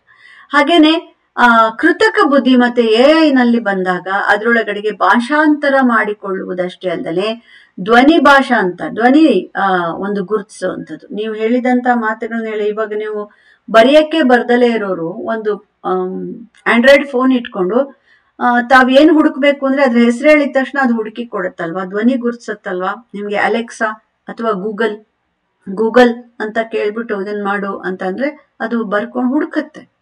ಸೊ ಈ ತರ ಧ್ವನಿ ಗುರುತಿಸುವುದು, ಆಮೇಲೆ ಧ್ವನಿಯನ್ನ ಬರಹವನ್ನ ಧ್ವನಿಯಾಗಿ, ಸ್ಪೀಚ್ ಟು ಟೆಕ್ಸ್ಟ್ ಅಂದ್ರೆ ಟೆಕ್ಸ್ಟ್ ಟು ಸ್ಪೀಚ್ ಅಂತ ಹೇಳ್ತೀವಿ ನಾವು. ನೀವು ಮಾತಾಡ್ತಾ ಇದ್ರೆ ಅದು ಬರ್ಕೊಳಕ್ಕೆ ಸಿದ್ಧ ಆಗುತ್ತೆ. ಕನ್ನಡ ಭಾಷೆಯನ್ನ ಮೊದಲು ಬರೆಯಕ್ ಬರ್ತಾ ಇರ್ಲಿಲ್ಲ, ಅದಕ್ಕೆ ಇವಾಗ ಬರ್ತಾ ಇದೆ. ಕಾರಣ ಅದನ್ನ ಆರ್ಟಿಫಿಷಿಯಲ್ ಇಂಟೆಲಿಜೆನ್ಸ್ ನ ಹಿನ್ನೆಲೆಯಲ್ಲಿ ಅಥವಾ ಬೇರೆ ಬೇರೆ ರೀತಿಯ ಒಂದು ಅಭಿವೃದ್ಧಿ ಆಗಿರ್ತಕ್ಕಂಥದ್ರಲ್ಲಿ ನಿಮ್ಗೆ ಬರೆದಿರುವಂತಹ ಕನ್ನಡ ಅಕ್ಷರಗಳನ್ನ ಓದುವ, ಹಾಗೇನೆ ನೀವು ಉಚ್ಚರಿಸುವ ಕನ್ನಡದ ಧ್ವನಿಗಳನ್ನ ಬರೆದುಕೊಳ್ಳುವ, ಕನ್ನಡ ಲಿಪಿಯಲ್ಲೇ ಬರೆದುಕೊಳ್ಳುವ ಈ ಟೆಕ್ಸ್ಟ್ ಟು ಸ್ಪೀಚ್, ಟೆಕ್ಸ್ಟ್ ಅಂದ್ರೆ ಪಠ್ಯದಿಂದ ಧ್ವನಿಗೆ, ಧ್ವನಿಯಿಂದ ಪಠ್ಯಕ್ಕೆ, ಇದನ್ನ TTS ಅಂತ ಹೇಳಿ ಕರೀತಾರೆ. ಹಾಗೇನೆ TTS ಅಂತಂದ್ರೆ ಟೆಕ್ಸ್ಟ್ ಟು ಸ್ಪೀಚ್ ಅಂತ ಹೇಳಿ. ಇಂಥವುಗಳು ಅನೇಕ ಬಂದಿದೆ. ನಮ್ಮ ಅನೇಕ ಅಂಧ ವಿದ್ಯಾರ್ಥಿಗಳು ಇದನ್ನ ಹೆಚ್ಚಾಗಿ ನಾವು ಮೊದಲಿನಿಂದ ಅಂಧ ವಿದ್ಯಾರ್ಥಿಗಳು ಬಳಸ್ತಿದ್ರು. ಇವತ್ತು ಎಲ್ಲರೂ ಕೂಡ ಅದನ್ನ ಬಳಸೋದಿಕ್ಕೆ ಪ್ರಾರಂಭ ಮಾಡಿದ್ದಾರೆ. ಮೆಷಿನ್ ಲರ್ನಿಂಗ್ ಅಂತ ಕೂಡ ನಾವು ಹೇಳ್ತೀವಿ. ತಂತ್ರಜ್ಞಾನದ ಕನ್ನಡ ಶಬ್ದಗಳನ್ನ ಬಹುಭಾಷೆಗಳಲ್ಲಿ ಹಂಚ್ಕೊಳ್ಳೋದಿಕ್ಕೆ ಕೂಡ ಕೃತಕ ಬುದ್ಧಿಮತ್ತೆ ಸಹಾಯವನ್ನ ಮಾಡುತ್ತೆ. ಡಿಕ್ಷನರಿಗಳನ್ನ ತಕ್ಷಣ ನೀವು ಕನ್ನಡದ ಒಂದು ಪದವನ್ನ ಇಂಗ್ಲಿಷ್ನ ಪದವಾಗಿ ಅನುವಾದ ಮಾಡೋದಲ್ಲದೆ ಅದರ ಅರ್ಥಗಳನ್ನ ತಿಳ್ಕೊಳ್ಬಹುದು. ಅದ್ರ ಉಚ್ಚಾರಣೆ ಹೇಗೆ ಉಚ್ಚಾರಣೆ ಮಾಡ್ಬೇಕು ಒಂದು ಪದವನ್ನ ಅಂತ ಕೇಳಿದ್ರೆ ಅದನ್ನ ಉಚ್ಚರಿಸಿ ನಿಮಗೆ ಕಿವಿಗೆ ಕೂಡ ಅದು ಕೇಳಿಸುತ್ತೆ. ಹಾಗೆ ಡಿಜಿಟಲ್ ಸಾಹಿತ್ಯ, ಕನ್ನಡದ ಕೃತಿಗಳನ್ನ ಈ ಪುಸ್ತಕಗಳಾಗಿ, ಆಡಿಯೋ ಪುಸ್ತಕಗಳು, ಕೇಳಿಸಿಕೊಳ್ಳುವ ಕೇಳು ಪುಸ್ತಕಗಳಾಗಿ, ಓದಬಹುದಾದಂತಹ ಎಲೆಕ್ಟ್ರಾನಿಕ್ ಪುಸ್ತಕಗಳನ್ನ, ಡಿಜಿಟಲ್ ಪುಸ್ತಕಗಳನ್ನ ಮಾಡಿಕೊಡುತ್ತೆ. ಹಾಗೇನೆ ಈ ಒಂದು ಕನ್ನಡ ಅನ್ನುವುದು ಪಸರಿಸುವುದಕ್ಕೆ ಬೇಕಾದ ಹಲವು ಬಗೆಯ ಮಾರ್ಗಗಳು ನಮ್ಗೆ ಇವತ್ತು ಗೊತ್ತಾಗಿದೆ ಈ ಸಾಮಾಜಿಕ ಜಾಲತಾಣಗಳಲ್ಲಿ ಅನ್ನೋ. Twitter, Facebook, Instagram, YouTube, WhatsApp, Telegram ಇದೆಲ್ಲ ನಿಮ್ಗೆ ಗೊತ್ತು ಅಲ್ವಾ. ಇದ್ರ ಜೊತೆಗೆ ಇಂಡಿಯಾದ್ದೇ ಸ್ಪೆಸಿಫಿಕ್ ಆದಂತಹ ಕೆಲವು ಪ್ಲಾಟ್ಫಾರ್ಮ್ಗಳಿದೆ. ಅದ್ರೊಳಗೆ ಶೇರ್ ಚಾಟ್ ಅಂತ ಹೇಳಿ, ನೀವು ಮೊನ್ನೆ ಯಾರಾದ್ರೂ ಬಳಸಿದಿರೋ ಅಲ್ವೋ ಗೊತ್ತಿಲ್ಲ. ಆಮೇಲೆ ಕು ಅಂತ ಹೇಳಿ, KOO, ಅದು ಇಂಡಿಯಾ ಮೈಕ್ರೋ ಬ್ಲಾಗಿಂಗ್ ಪ್ಲಾಟ್ಫಾರ್ಮ್ ಅಂತ ಹೇಳಿ ಹೇಳ್ತಾರೆ. ಇನ್ನೊಂದು ಇಂಡಿಯನ್ ಶಾರ್ಟ್ ವಿಡಿಯೋ ಪ್ಲಾಟ್ಫಾರ್ಮ್ ಅಂತ ಹೇಳಿ ಒಂದಿದೆ. ಅದು ಎಮೋಜಿ, ಮೋಜ್ ಅಂಡ್ ಜೋಶ್ ಅಂತ ಹೇಳಿ. ಮೋಜ್ ಅಂಡ್ ಜೋಶ್ ಸಣ್ಣ ಸಣ್ಣ ಇಂಡಿಯಾದಲ್ಲಿ ಸಿದ್ಧಪಡುವಂತಹ ಒಂದು ಶಾರ್ಟ್ ವಿಡಿಯೋಗಳಿಗಾಗಿಯೇ ಇರುವಂತಹ ಪ್ಲಾಟ್ಫಾರ್ಮ್ ಅದು. ಹಾಗೇನೆ ಟ್ರೆಲ್ ಅಂಡ್ ರೊಪೋಸೋ ಅಂತ ಹೇಳಿ ಮತ್ತೊಂದು ಪ್ಲಾಟ್ಫಾರ್ಮ್ ಇದೆ. ಅದು ಸ್ಥಳೀಯವಾದ ಭಾಷೆಗಳಲ್ಲಿ ಸ್ಟೋರಿ ಟೆಲ್ಲಿಂಗ್ ಅನ್ನ ಮತ್ತೆ ವಿಡಿಯೋವನ್ನ ಶೇರ್ ಮಾಡ್ಕೊಳ್ಳೋಕೆ, ನೀವು ಸಣ್ಣ ಸಣ್ಣ ಕಥೆಗಳನ್ನ ಹೇಳೋದಿಕ್ಕೆ ಮತ್ತೆ ವಿಡಿಯೋಗಳನ್ನ ಶೇರ್ ಮಾಡ್ಕೊಳ್ಳೋದಿಕ್ಕೆ ಅವಕಾಶ ಮಾಡಿಕೊಡ್ತಕ್ಕಂಥದ್ದು. ಇದು ಸ್ಥಳೀಯ ಭಾಷೆಗಳಿಗಾಗಿ ಇರುವಂತಹದ್ದು. ಅದು ಟ್ರೆಲ್, TRELL, ಟ್ರೆಲ್ ಮತ್ತೆ ರೊಪೋಸೋ ಅಂತ ಹೇಳಿದ್ರು. ಇಂಥ ಅನೇಕ ಈ ಒಂದು ಸಾಮಾಜಿಕ ಮಾಧ್ಯಮಗಳು ಅಂತ ನಾವೇನ್ ಹೇಳ್ತೀವಿ. ನೀವು ಹೆಚ್ಚಾಗಿ Facebook, Twitter, Instagram, YouTube, WhatsApp ಮತ್ತೆ ಟೆಲಿಗ್ರಾಮ್ ಇದೆಲ್ಲವನ್ನ ಬಳಸ್ತೀರಿ. ಇದಲ್ಲದೆಯೂ ಕೂಡ ಇಂಡಿಯನ್ ಸ್ಪೆಸಿಫಿಕ್ ಪ್ಲಾಟ್ಫಾರ್ಮ್ಗಳು ಕೆಲವು ಇದಾವೆ ಅನ್ನೋದನ್ನ ನಾನು ಈಗ ತಿಳಿಸ್ಕೊಟ್ಟಿದ್ದೀನಿ. ಇಂಥವೆಲ್ಲವೂ ಕೂಡ ಕರ್ನಾಟಕದ ಕನ್ನಡದ ಲೇಖನಗಳನ್ನ ಬರೆಯೋದಿಕ್ಕೆ, ಬರೆದಿದ್ದನ್ನ ಓದೋದಿಕ್ಕೆ, ಓದಿದ್ದನ್ನ ಓದೋ ಅಂಥದ್ದನ್ನ ಮತ್ತೆ ನಿಮ್ಗೆ ಅದಕ್ಕೆ ಬೇರೆ ಭಾಷೆಗೆ ಅನುವಾದಗಳನ್ನ ಮಾಡ್ಕೊಡೋದಿಕ್ಕೆ, ಕವಿತೆಗಳನ್ನ ಬರೆದು ಹಂಚ್ಕೊಳ್ಳೋದಿಕ್ಕೆ, ನಿಮ್ಮ ವಿಡಿಯೋಗಳನ್ನ ಮಾಡೋದಿಕ್ಕೆ, ಮಾಡಿದ್ದನ್ನ ಹಂಚ್ಕೊಳ್ಳೋಕೆ ಎಲ್ಲದಕ್ಕೂ ಕೂಡ ಇವು ಸಹಾಯವನ್ನ ಮಾಡ್ತಾ ಇದೆ. ವಿಡಿಯೋ ಮತ್ತು ಪಾಡ್ಕಾಸ್ಟ್ಗಳು ಅಂದ್ರೆ ಏನು ಅಂತ ಕೇಳಿದೆ ಅಲ್ವಾ. ಏನಿದು ವಿಡಿಯೋ ಮತ್ತು ಪಾಡ್ಕಾಸ್ಟ್? ಈ ಯೂಟ್ಯೂಬ್ ಮತ್ತೆ ಆಗ್ಲೇ ನಾನು ಹೇಳ್ದಂಗೆ ಸ್ಪಾಟಿಫೈ ಅಂತ ಹೇಳಿದೆ. ಸ್ಪಾಟಿಫೈ ಅನ್ನುವಂಥದ್ದು ಕೂಡ ಯೂಟ್ಯೂಬ್ ತರಹನೇ. ಅದರಲ್ಲಿ ಸಾಹಿತ್ಯದ ಕುರಿತಾದಂತ ಬೇಕಾದಷ್ಟು ನಿಮಗೆ ವಿಡಿಯೋಗಳು ಸಿಗತ್ತೆ, ಮತ್ತೆ ಆಡಿಯೋ ಇರುತ್ತೆ, ವಿತ್ ಸಂದರ್ಶನಗಳೆಲ್ಲ ಇರುತ್ತೆ ಅದ್ರೊಳಗಡೆಗೆ. ಅದು ಚರಿತ್ರೆಗೆ ಸಂಬಂಧಪಟ್ಟದ್ದಿರ್ಬೋದು, ಕಲಾವಿದರ ಸಂದರ್ಶನಗಳಿರ್ಬೋದು, ವಿಜ್ಞಾನಿಗಳ ಸಂದರ್ಶನ ಇರ್ಬೋದು, ಆಮೇಲೆ ಬೇರೆ ಬೇರೆಯ ಆ ಒಂದು ಶಾರ್ಟ್ ಇದಕ್ಕೆ ಹೋಗಿ ಯಾವ್ದಾದ್ರು ಒಂದು ಪರ್ಟಿಕ್ಯುಲರ್ ಪ್ರದೇಶಕ್ಕೆ ಹೋಗಿ ಅಲ್ಲಿ ಶೂಟ್ ಮಾಡ್ಕೊಂಡು ತಗೊಂಡು ಬಂದಂತಹ ಎಲ್ಲ ವಿಡಿಯೋಗಳನ್ನ ಕಳಿಸ್ಬೋದು. ಆಧ್ಯಾತ್ಮಕ್ಕೆ ಸಂಬಂಧಪಟ್ಟಂತದ್ದು ಇರ್ಬೋದು. ಇದು ಹೇಗೆ ಯೂಟ್ಯೂಬ್ ಹೇಗೆ ನಿಮಗೆ ಒಂದು ಮೇಕಪ್ ಇಂದ ಹಿಡಿದು ನಿಮ್ಗೆ ಟೈಲರಿಂಗು, ಮೇಕಪ್, ಸಂಗೀತ, ಅಡಿಗೆ ಮತ್ತೆ ಯಾವ್ದು ಬರಲ್ಲ ಇಂಥದ್ ಬೇಕು ಅಂದ್ರೆ ಎಲ್ಲದನ್ನು ಹೇಗೆ ನಿಮ್ಗೆ ಸಿಗುತ್ತೋ ಅದೇ ತರನೇ ಈ ಅಧ್ಯಾತ್ಮದ ವಿಚಾರ, ಚರಿತ್ರೆಯ ವಿಚಾರ, ಸಂದರ್ಶನಗಳು, ಇತರ ಸಾಹಿತ್ಯ ಇತ್ಯಾದಿ ಹಲವು ಬಗೆಯ ವಿಡಿಯೋಗಳು, ಆಡಿಯೋಗಳು ಮುಂತಾದವುಗಳೆಲ್ಲವೂ ಸಿಗ್ತಕ್ಕಂಥದ್ದು ಈ ಯೂಟ್ಯೂಬು ಮತ್ತೆ ಸ್ಪಾಟಿಫೈಗಳಲ್ಲಿ. ಅದೇ ತರಹ ನಿಮ್ಗೆ ಇನ್ನೊಂದು ಸ್ಟೋರಿ ಟೆಲ್ಲಿಂಗ್. ಇದು ಶಿಕ್ಷಣ ಕ್ಷೇತ್ರಕ್ಕೆ ವಿಶೇಷವಾಗಿ ಸ್ಟೋರಿ ಟೆಲ್ಲಿಂಗಿಗಾಗಿ ಇರುವಂಥದ್ದು. ಮಕ್ಕಳಿಗೆ ಸಂಬಂಧಪಟ್ಟಂಗೆ ಮತ್ತೆ ಇದೆಲ್ಲ ತುಂಬಾ ಚೆನ್ನಾಗಿದೆ ಇದ್ರೊಳಗೆ. ಅದು ಆಡಿಬಲ್ ಅಂತ ಹೇಳಿ ಒಂದು ಆಡಿಬಲ್, ಅದು ನಿಮ್ಗೆ ಕೇಳು ಪುಸ್ತಕಗಳ ತರಹ ಸ್ಟೋರಿ ಟೆಲ್ಲಿಂಗು, ಶಿಕ್ಷಣ ಸಂಬಂಧಿತವಾದ ಅನೇಕ ವಿಚಾರಗಳನ್ನ ನಿಮ್ಗೆ ಸ್ಟಡಿ ಮಟೀರಿಯಲ್ಗಳನ್ನ ಓದಿ ಅಲ್ಲಿ ಕೊಡ್ತಕ್ಕಂಥ ಒಂದು ಅವಕಾಶ ಇದೆ. ಹಾಗೇನೆ ರೀಜನಲ್ ಪ್ಲಾಟ್ಫಾರ್ಮ್ಸ್, ಸ್ಥಳೀಯವಾದ ಕೆಲವು ಭಾರತೀಯ ವೇದಿಕೆಗಳಿದೆ. ಅದರಲ್ಲಿ ಕುಕುಫ್ ಅಂತ ಹೇಳಿ ಕರೀತಕ್ಕಂಥ ಸ್ಥಳೀಯ ಭಾಷೆಗಾಗಿ ಇರ್ತಕ್ಕಂಥದ್ದು ಒಂದು ಬರುತ್ತೆ. ಹಾಗೇನೆ ಹಬ್ ಹಾಪರ್ ಅಂತ ಹೇಳಿ ಇನ್ನೊಂದು ಒಂದು ಏನ್ ಹೇಳೋಣ ಅದಕ್ಕೆ ಪಾಡ್ಕಾಸ್ಟಿಂಗ್ ಇದಿದೆ. ಅದು ಸ್ಥಳೀಯ ಧ್ವನಿ ಸುರುಳಿಗಳನ್ನ ನೀವು ಸಿದ್ಧ ಮಾಡಕ್ಕೆ ಅದು ಪ್ರೋತ್ಸಾಹ ಮಾಡುತ್ತೆ. ಹಾಗೇನೆ ಡಿಜಿಟಲ್ ಪ್ಲಾಟ್ಫಾರ್ಮ್ಗಳಿವೆಲ್ಲವೂ ಕೂಡ ಕನ್ನಡದ ಕಂಟೆಂಟ್ಗಳನ್ನ ಅಪ್ಲೋಡ್ ಮಾಡಕ್ಕೂ ಬಿಡತ್ವೆ. ಹಾಗೇನೆ ಕನ್ನಡದ ವಿಡಿಯೋಗಳನ್ನ ಮಾಡಿ ಬಿಡೋದಕ್ಕೆ ಅವಕಾಶವನ್ನ ಮಾಡಿಕೊಡುತ್ತವೆ. ನೀವೇನ್ ಬೇಕಾದ್ರೂ ಒಂದು ಅದರೊಳಗೆ ಶೈಕ್ಷಣಿಕವಾದ, ಕಲಿಕೆಗೆ ಪೂರಕವಾದ ಮಾಹಿತಿ ಹಂಚಿಕೊಳ್ಳುವ, ನಿಮ್ಮ ಸಂಸ್ಕೃತಿ, ನಿಮ್ಮ ಸಂಗೀತ, ಸಾಹಿತ್ಯ, ಶಿಲ್ಪಕಲೆ ಮತ್ತೆ ಬೇರೆ ಏನು ಬೇಕಾದ್ರೂ, ಇಂಥದ್ದು ಅಂತ ಇಲ್ಲ, ಇಂಥ ವಿಶೇಷವಾದದ್ದೆಲ್ಲವನ್ನ ಹಂಚಿಕೊಳ್ಳೋದಿಕ್ಕೆ ಈ ವಿಡಿಯೋ ಮತ್ತೆ ಪಾಡ್ಕಾಸ್ಟ್ಗಳು ಅನ್ನುವಂಥ ಈ ದಾರಿ ಏನಿದೆ ಇದಕ್ಕೆ ಅವಕಾಶ ಮಾಡಿಕೊಡುವ ವೇದಿಕೆಗಳು ಇದೆ. ಹಾಗೆ ಕನ್ನಡದ ಶಿಕ್ಷಣದ ಆನ್ಲೈನ್ ಪ್ಲಾಟ್ಫಾರ್ಮ್ಗಳಿಗಂತೂ ಲೆಕ್ಕ ಇಲ್ದಂಗೆ ಇತ್ತೀಚೆಗೆ ಹೆಚ್ಚುತ್ತಾ ಇರೋದನ್ನ ನೋಡ್ತೀವಿ. ಕನ್ನಡ ಕಲಿಸಲು ಬೇಕಾದಂತಹ ಕನ್ನಡದ ಪಾಠಗಳನ್ನ ಕಲಿಸೋದಿಕ್ಕೆ, ಕನ್ನಡದ ಕಥೆಗಳನ್ನ ಮಕ್ಕಳು ಕಲಿಯೋದಿಕ್ಕೆ, ಮಕ್ಕಳು ಕನ್ನಡ ಭಾಷೆ ಕಲಿಯೋದಿಕ್ಕೆ ಬೇಕಾಗಿರ್ತಕ್ಕಂಥದ್ದು. ಹಾಗೇನೆ ನಿಮಗೆ ಕನ್ನಡ ಬರುತ್ತೆ ಅಂತಾನೆ ಒಂದು ವೇದಿಕೆ ಇದೆ, ಪ್ಲಾಟ್ಫಾರ್ಮ್ ಇದೆ. ಅದನ್ನ ಹಾಗೇನೆ ಬೈಜೂಸ್ ಅಂತನ್ನುವಂಥದ್ದು ನೀವು ಕೇಳೇ ಇರ್ತೀರಿ, ಶಿಕ್ಷಣಕ್ಕೆ ಸಂಬಂಧಪಟ್ಟದ್ದು. ನೀವು ಇದುವರೆಗೂ ಖಂಡಿತ ಅದನ್ನ ಬಳಸಿರ್ತೀರಿ ನಾನು, ಬೈಜೂಸ್. ಆಮೇಲೆ ಕನ್ನಡ ಕಲಿಕೆ, ಕನ್ನಡ ಬರುತ್ತೆ, ಅದ್ರ ಜೊತೆಗೆ ಉನ್ನಾ ಅಕಾಡೆಮಿದು ನೀವು ಅನೇಕರು ಸ್ಪರ್ಧಾತ್ಮಕ ಪರೀಕ್ಷೆಗಳಿಗೆ ಸಿದ್ಧವಾಗ್ತಿರುವಂತಹ ಮಕ್ಕಳುಗಳು, ಖಂಡಿತ ವಿದ್ಯಾರ್ಥಿಗಳು ಉನ್ನಾ ಅಕಾಡೆಮಿ, ಅದರಲ್ಲೂ ನಿಮ್ಗೆ ಈ KPSC ಎಕ್ಸಾಮ್ಸ್ ಇತ್ಯಾದಿಗಳಿಗೆ ಸಂಬಂಧಪಟ್ಟಂತೆ ಪ್ರಶ್ನೆ ಪತ್ರಿಕೆಗಳನ್ನ ಸಾಲ್ವ್ ಮಾಡುವಂಥದ್ದು ಇತ್ಯಾದಿ ಅನೇಕ ತರಹದಲ್ಲಿ ಉನ್ನಾ ಅಕಾಡೆಮಿ. ಹಂಗಲ್ಲದೇನೆ ಇಂಡಿವಿಜುವಲ್ಸ್ ತುಂಬಾ ಮಾಡಿದ್ದಾರೆ. ಕರ್ನಾಟಕ KPSC ಎಕ್ಸಾಮ್ಸ್ ಪತ್ರಿಕೆಗಳನ್ನ ಸಾಲ್ವ್ ಮಾಡುವಂಥದ್ದು, ಅದಕ್ಕೆ ಬೇಕಾಗಿರೋ ಸಬ್ಜೆಕ್ಟ್ಸ್ಗಳನ್ನ ಪಾಠ ಮಾಡುವಂಥದ್ದು, ಮತ್ತೆ ಅದನ್ನ ಸಬ್ಸ್ಕ್ರೈಬರ್ಸ್ಗೆ ಒದಗಿಸಿಕೊಡುವಂತ ಇತ್ಯಾದಿ ಅಕಾಡೆಮಿಗಳು, ಬೇಕಾದಷ್ಟು ಶಿಕ್ಷಣ ಅಕಾಡೆಮಿಗಳು ಶುರುವಾಗಿದೆ ಆನ್ಲೈನ್ ನಲ್ಲಿ. ಹಾಗೇನೆ ಖಾನ್ ಅಕಾಡೆಮಿ ನಾನು ಆಗ್ಲೇ ಹೇಳಿದ್ದೇನೆ, ಶಾಲಾ ಮಕ್ಕಳಿಗಾಗಿ ಗಣಿತ ಮತ್ತೆ ವಿಜ್ಞಾನದ ಸಂಬಂಧಿತವಾದ ಹಲವು ಮಾಹಿತಿಗಳನ್ನ ಮಕ್ಕಳಿಗೆ ಬಹಳ ಸುಲಭವಾಗಿ ಕಲಿಸುವುದಕ್ಕೆ ಬೇಕಾದಂತಹ ಎಲ್ಲ ಬಗೆಯ ವಿಡಿಯೋಗಳನ್ನ ಇತ್ಯಾದಿಗಳನ್ನ ಮಾಡ್ತಾ, ಹಾಗೆ ಸ್ಟಡಿ ಮಟೀರಿಯಲ್ ಗಳನ್ನ ಕೊಡ್ತಾ ಅದು ಹೆಲ್ಪ್ ಮಾಡುತ್ತೆ. ಹಾಗೆ ವೇದಾಂತ ಅನ್ನುವಂಥದ್ದು ಇದೆ ನಿಮ್ಗೆ. ಈ ವೇದಾಂತ ಇದ್ರೊಳಗೆ ಕೂಡ ಶಾಲಾ ಮಕ್ಕಳಿಗೆ ಕನ್ನಡವನ್ನ ಕಲಿಸಿಕೊಡ್ತಕ್ಕಂಥದ್ದು ಅದು ತುಂಬಾ ಮುಖ್ಯವಾದಂಥದ್ದು. ಈ ಶಾಲಾ ಮಕ್ಕಳಿಗೆ ಕನ್ನಡವನ್ನ ಕಲಿಸಿಕೊಡುವುದಕ್ಕೆ ಈ ವೇದಾಂತ್ ಅನ್ನುವಂಥದ್ದು ಹೆಚ್ಚು ಗಮನವನ್ನ ಕೊಟ್ಟಿದೆ. ಈ ಎಲ್ಲ ಒಂದು ತಂತ್ರಜ್ಞಾನದ ಬಳಕೆ ದಿನದಿಂದ ದಿನಕ್ಕೆ ಹೆಚ್ಚಾಗ್ತಾ ಇರೋದನ್ನ ನಾವು ನೋಡ್ತಿದ್ದೀವಿ. ಆಗ್ಲೇ ಕೃತಕ ಬುದ್ಧಿಮತ್ತೆ ಬಗೆಗೆ ನಾನು ತಿಳಿಸ್ಕೊಡ್ತೀನಿ ಅಂತ ಹೇಳಿದೆ. ಈ ಕೃತಕ ಬುದ್ಧಿಮತ್ತೆಯಿಂದ ಏನೇನು ಮಾಡಬಹುದು ಅನ್ನೋದಕ್ಕೆ ಒಂದು ಪಟ್ಟಿಯನ್ನ ನಾವು ಹೇಳ್ತಾ ಹೋಗ್ಬೋದು. ಭಾಷಾಂತರ ಮಾಡ್ಬೋದು, ಅಂದ್ರೆ ಟ್ರಾನ್ಸ್ಲೇಷನ್ ಮಾಡ್ಬೋದು, ಧ್ವನಿಯನ್ನ ಗುರ್ತು ಮಾಡ್ಬೋದು, ಗೂಗಲ್ ಅಸಿಸ್ಟೆಂಟ್ ಮತ್ತೆ ಗೂಗಲ್ ಅಲೆಕ್ಸಾ ಇರ್ಬೋದು, ಮೈಕ್ರೋಸಾಫ್ಟ್ ಅಜೂರ್ ಸ್ಪೀಚ್ ಅನ್ನುವಂಥದ್ದು ಸರ್ವಿಸ್ ಇರ್ಬೋದು. ಪಠ್ಯದಿಂದ ಧ್ವನಿಗೆ ಆಗ್ಲೇ ಹೇಳಿದ್ದೀನಿ ನಾನು, TTS ಅನ್ನುವಂಥದ್ದು. ಹಾಗೇನೆ ಐಫ್ಲಿಕ್ ಟೆಕ್ ಅಂತ ಹೇಳಿ, ಐಫ್ಲಿಟೆಕ್. ಹಾಗೇನೆ OCRಗಳು ಸ್ಕ್ಯಾನ್ ಮಾಡೋದು. ಈಗ ಹಳೇದು ಯಾವುದೋ ತಾಳೆಗರಿ ಇದೆ ಅಂತ ಇಟ್ಕೊಳ್ಳಿ, ಅದ್ರಲ್ಲಿ ಯಾವುದೋ 15ನೇ ಶತಮಾನದಲ್ಲೋ 100 ವರ್ಷಗಳ ಹಿಂದೆ ಬರೆದಂತ ಅಕ್ಷರಗಳಿದೆ, ಅದು ಹಾಳಾಗಿ ಹೋಗ್ತಾ ಇದೆ ಅಂತಂದಾಗ ಅದನ್ನ ನಾವು ಸ್ಕ್ಯಾನ್ ಮಾಡಿ ಅದನ್ನ ಡಿಜಿಟಲ್ ಹಸ್ತಪ್ರತಿ ಮ್ಯಾನುಸ್ಕ್ರಿಪ್ಟ್ ಗಳನ್ನ ಸಂರಕ್ಷಣೆ ಮಾಡೋದಕ್ಕೆ ಬಳಸ್ಬೋದು. ಹಳೆಯ ಪುಸ್ತಕಗಳನ್ನ, ಆ ಲಿಪಿಗಳನ್ನ, ಒಂದು ಶಾಸನವನ್ನ ಫೋಟೋ ತೆಗೆದು ಡಿಜಿಟಲ್ ಮಾಡಿ ಅಲ್ಲಿರುವ ಅಕ್ಷರಗಳನ್ನ ನಾವು ಉಳಿಸ್ಕೊಳ್ಬಹುದು.